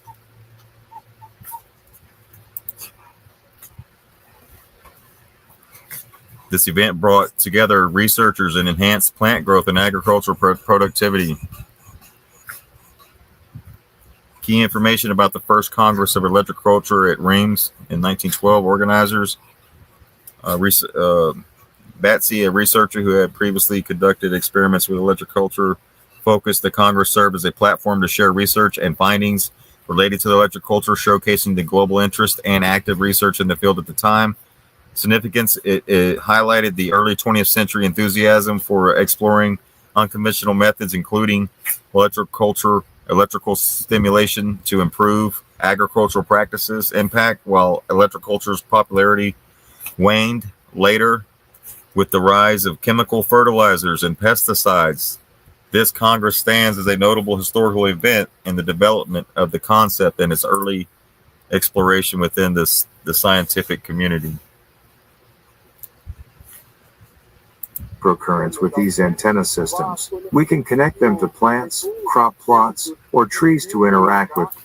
Here I am, Cry, an expert in electroculture. I also talk a lot about agroecology and electroculture. You can find me in the tour books of energy and paramagnetic basalt, as well as aerial and magnetic secret antennas of electroculture. I have 3 books published by Permafuture among other books. Today, I am here to present an antenna that I have designed for electroculture with improvements. I will show you how it works and how to install it. I will also share 2 examples on site with an M flag where you can see some background on the antenna. See what he's using here is it looks like copper tubing. Yeah. That's what I used, is copper tubing. Antennas arranged on Sesma. There is a copper tube that increases the potential difference. I will explain all of this to you shortly. The objective is to utilize the natural microcurrents that exist between the air and the earth. There is a long history of electroculture dating back to the Century of Lights. Many researchers, such as Abbé Bertholin, Justin Etienne Christapel, and Jens Knoll have worked on the subject. By creating microcurrents with these antenna systems, we can connect them to plants, crop plots, or trees to interact with plant roots. The goal of the antenna is to reach the highest possible height. It is essential to note that historically, with the geomagnetic at the time, antennas rose between 12 and 20 meters high with the Bertholin Bay system. The higher the antenna, the more access to high potential differences. On average, for every meter in height, there is a voltage increase of 100 to 120 V. This information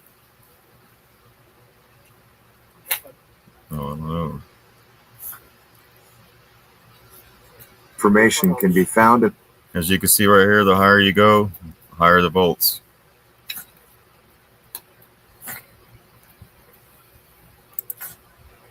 in the book Atmosphere, Ocean, and Climate published by Ballon. The objective is to maximize height to utilize the potential difference between the ground and the air. During storms, there may be accentuated currents in the ground. I have created a special video on this subject and have written books. There is much more to explore in the videos and books on this topic if you wish to delve deeper. My main goal today was to introduce you to this antenna model and demonstrate what I have developed. The antenna consists of copper strands at the top and sprigs below. Aluminum and copper are very good electrical conductors. Aluminum is the fourth most electrically conductive metal, while copper is in the top 3 of the most common metals for electrical conductivity. When dealing with milliamps, at very low currents, the difference in electroconductivity between these two metals becomes almost negligible. The reason I chose aluminum and copper is that they combine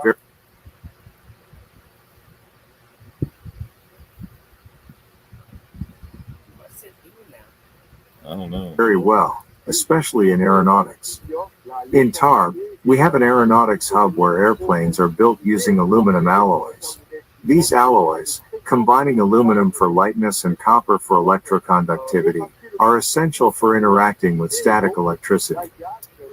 Airplanes accumulate a strong static electricity charge while flying, which needs to be safely discharged. Therefore, the alloy of copper and aluminum is preferred. The entire plane needs to have good electrical conductivity, from its nose to the areas that discharge electrons. This concept has inspired me to demonstrate with a multimeter. By testing different parts of the airplane, such as the aluminum, heat sinks, iron pieces, and tubes, I can confirm good electrical continuity. This ensures that the current can pass through these components effectively. I have also added a system of insulation support to my antenna. When I touch the antenna with the tester, there is a good electrical continuity signal. However, when I touch the insulation support attached to the mast, there is no continuity signal. This is because the current that flows from the ground to the air is interrupted by the insulation support. Go through my antenna and don't go. Not in the Ma. Don't go. Don't get lost in the M. That is to say, as you have understood, what are we going to do? We are going to have a system here. You have a bolting system. I'm going to unscrew here, and then I'm going to fix my wire. Driver at that part. So I have a wire stripper. For those who work with electricity, they know this well. So, I'm denuding. Hop, I'm denuding my son, and I go. I can strip a lot more than that. It is just to give you the idea. For you to understand, here I'm going to unscrew. I also need a key for this screw. It's well done. You need a key to undo it. I don't have it, so I'll put it there for you, but I'll give you. It is recommended to put the wire against the copper here, and then we come and squeeze a maximum. I also recommend using electrician's tape. That is to say, once you have secured your cable to the antenna with electrician tape like this, you can go around several times of the system you have set for better further isolation. In inclement weather, although the electrical continuity is present, and therefore the advantage is that the current, as you understood it, will pass well through this cable, and it's not going to get lost in the support. Here is what he was doing at the time with the antennas, in particular of the Bertholin. We can see that they were using systems of insulation support so that not only the current gets lost in the support, as I just explained to you. Compared to this model, I increased the number of heat sinks. You see, there are 4 compared to here. There are 2. The heat sinks allow for more interaction with the atmosphere and especially with the drops of water. That is to say, when the water falls, it will interact with these parts.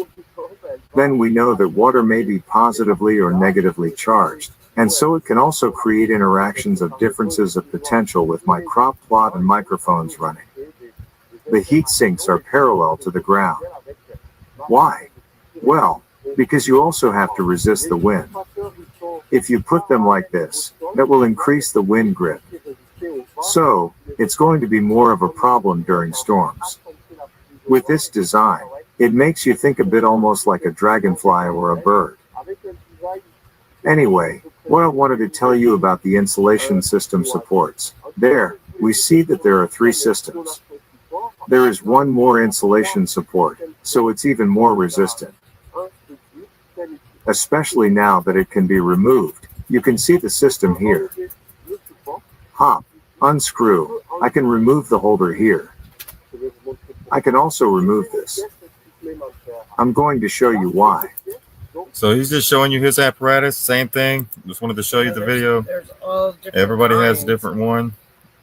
Or you can get creative yourself. Yep. Right? And then invent your own little apparatus. See what works for you.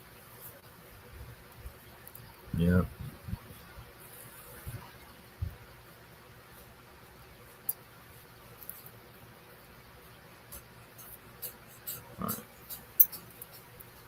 All right. So we're going to share out the books.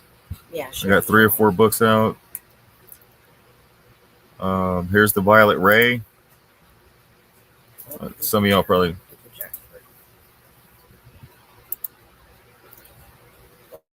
Show yours first.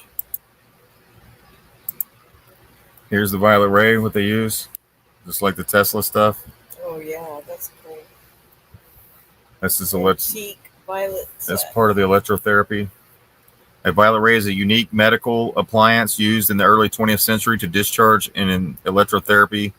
Their construction usually featured a disrupted discharge coil with an interrupter to apply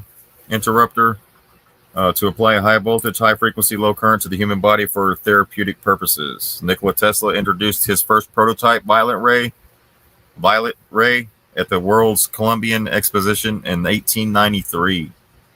Most of the antique violet rays in the U.S. were produced before the Depression era. And some of the larger U.S. manufacturers of violet rays were Renew Life, Fitzgerald, and Fisher. Companies who manufactured violet ray devices made many other typical types of electrical appliances as well, like Star Electric, which was also manufactured stock ticker machines.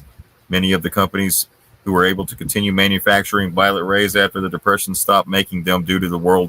Mm-hmm. Everybody stopped making everything due to the war. That kind of squashed everything, didn't it? Oh yeah. Wow. They had to shut everything down. They needed everybody to turn in all their gold so they can. Right, and then they stopped being creative after that, right? That was it. Something with these wars really did something to the people. Violet rays, color of vortex. Change the frequency. Yeah. See the violet ray is the old machine, how they advertise it, male, female energies. If we can make these, Either male and female. if we can make these things ourselves, we can heal ourselves, right? And others. They already have. I think they still have some now.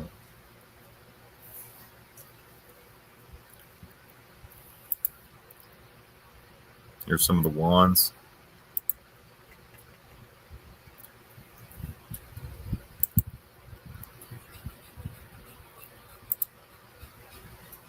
Right here, I have a fruit that some say could end world hunger. It's spiky, kind of intimidating, and it looks like something that fell off the back of a dragon. But what you were looking at was quite possibly the most underrated life-saving fruit on the planet, because this thing, it doesn't just grow on trees the size of dinosaurs, but it feeds people like no other fruit really can. In a world that's constantly running out of answers, jackfruit might be one of the last ones left standing. Most fruits are seasonal and they're kind of high maintenance, but jackfruit kind of just does its own thing. It's the largest tree-grown fruit on the entire planet. Each tree can produce up to 200 of these things every year. They don't really need constant attention or chemical boosters to make them grow bigger. Each of the trees can live for decades, and each of the fruits can weigh up to 80 pounds. It's like if watermelon and pulled pork had a baby, but that's really just the surface.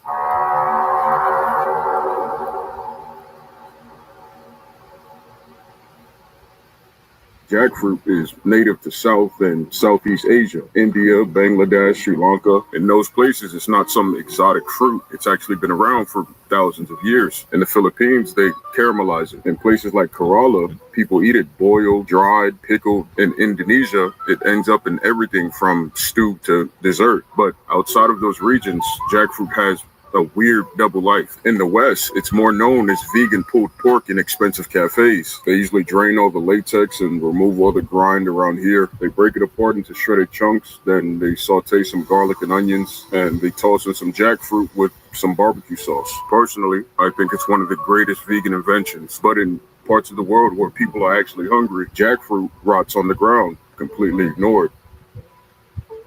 That could be eating it.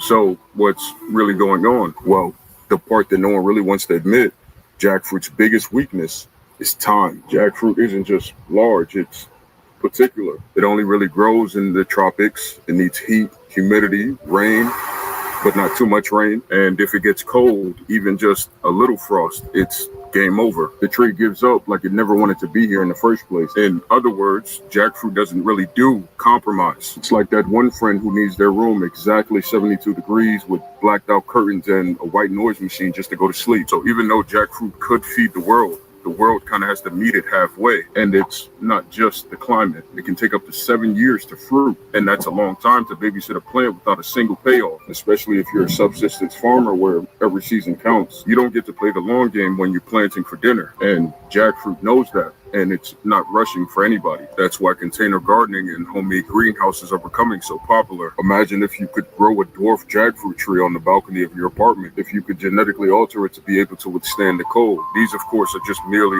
ideas, but ideas lead to answers. To me, that's one of the strangest contradictions about this fruit. It's one of the most abundant, nutrient-dense crops on Earth, but it doesn't make itself easy to grow. Therefore, most farmers just skip it. The global jackfruit market was valued at about $250 million in 2023. It's expected to go up to about $450 million by 2030. That's only about a 4% annual rate, which is not horrible, but it's not that good. But it does make perfect sense. Ripe jackfruit spoils fast. And I mean extremely fast. It holds a lot of moisture and it has a delicate texture, so you only have about a week to use it after it's harvested. That's why farmers don't really grow it for profit. They grow it for personal use. They go with things that fruit faster, crops that are easier to sell, or the ones that won't die the second cold front moves through. That's why you never really see them sold whole, only in small plastic wrappings. Even though jackfruit could help solve food insecurity, it doesn't really fit our usual system of production. It's a fruit made for abundance, but not for speed. That makes you wonder, though, how did anyone decide to grow this tree in the first place? This is the part that's a bit strange. Even with all those limitations, some people are starting to realize what jackfruit can really do. Nonprofits are starting to plant jackfruit in East Africa where droughts are common and food insecurity is rising. Inspired by a visit to a Tanzanian farm in 2016, he decided to focus on jackfruit, locally known as fene. To eat and also something to sustain me in terms of finance. In Uganda, there are schools with jackfruit trees in the schoolyards. One tree can feed entire classrooms, and not just once, but season after season.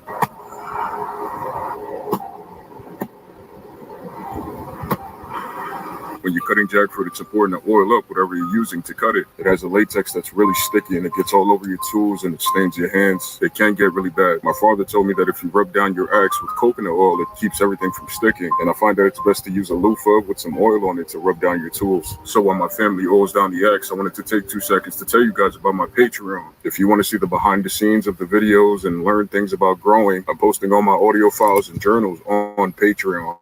It's crazy, but I get so many messages and comments these days. So if you want to kind of talk with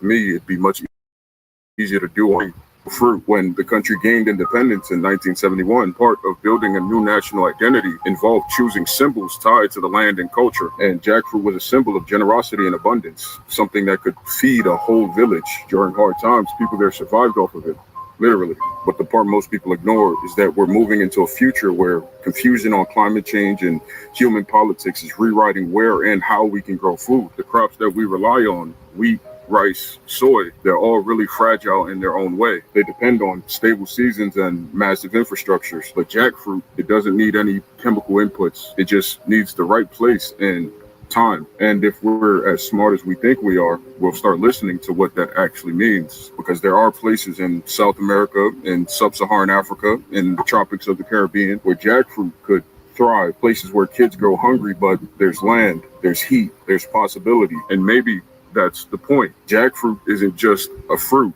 It's a bet, a quiet one. A bet that maybe not everything worth planting needs to be fast. That maybe the most powerful things grow slowly, and that hunger might just be solved by the things we've ignored the longest.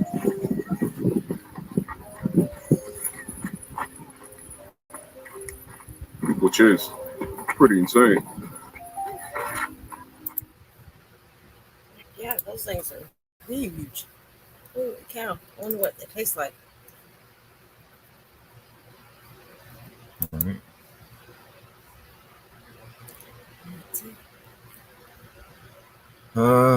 Let's see what we got.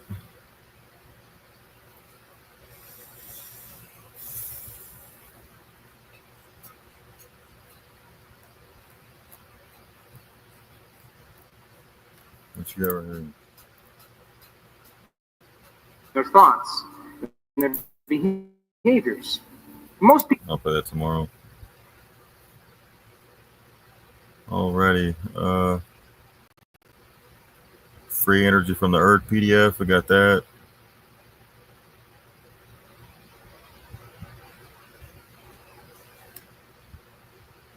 Free energy device that can power a house the size of a phone. Oh, yeah, that's good.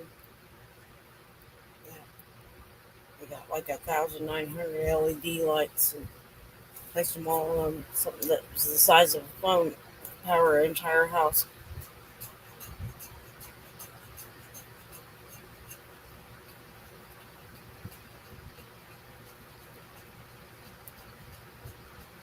And that's it.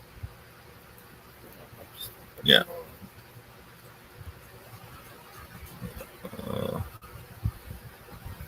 Make sure I ain't got no more.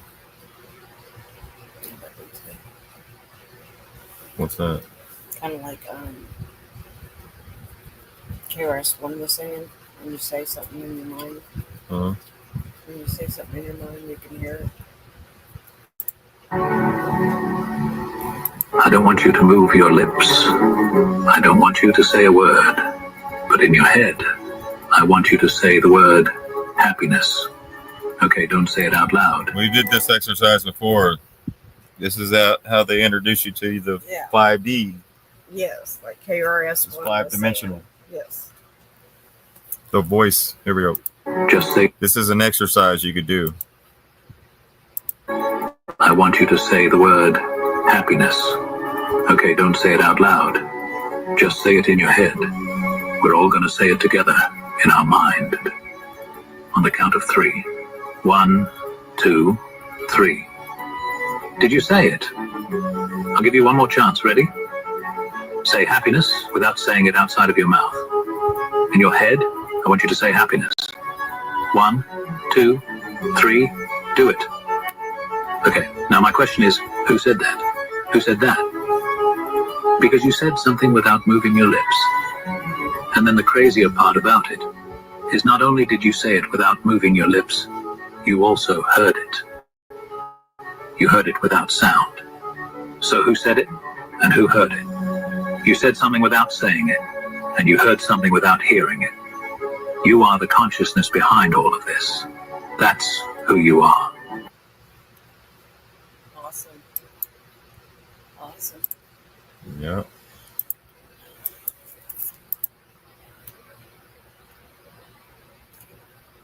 And that's all we got for tonight.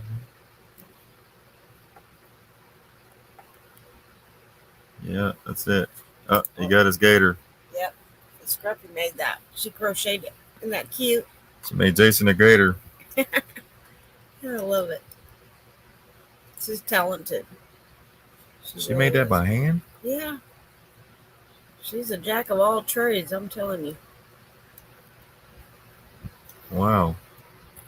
That's impressive. Yeah, it is. It's even got an eyeball and Yeah. teeth and the. Pretty cool, huh? Awesome.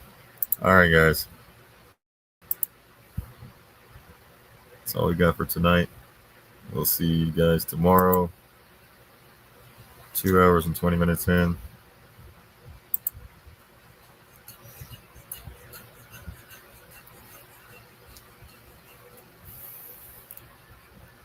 Glad to have everybody here with us tonight. Don't forget to check out the website. We also have the pet ladies coming on this week.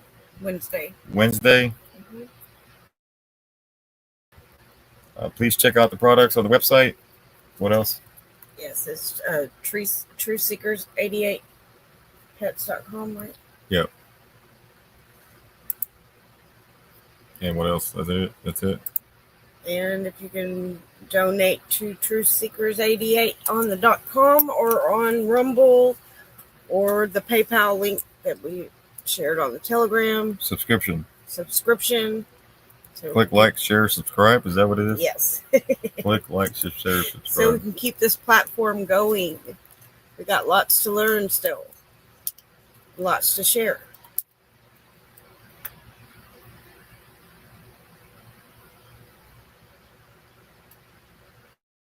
And that's all we have for tonight.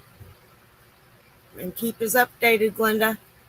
I know y'all are working on the electricity and everything to get that thing plugged in. Keep us updated, and thank y'all so much. And we love each and every one of y'all. Have a good night. Good night. See you in 24 hours. Less than that. Yes.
we'll find our way. Together we'll face each day. So let's stand together, hand in hand, with hope and faith. We'll take a stand. Rise above the fear.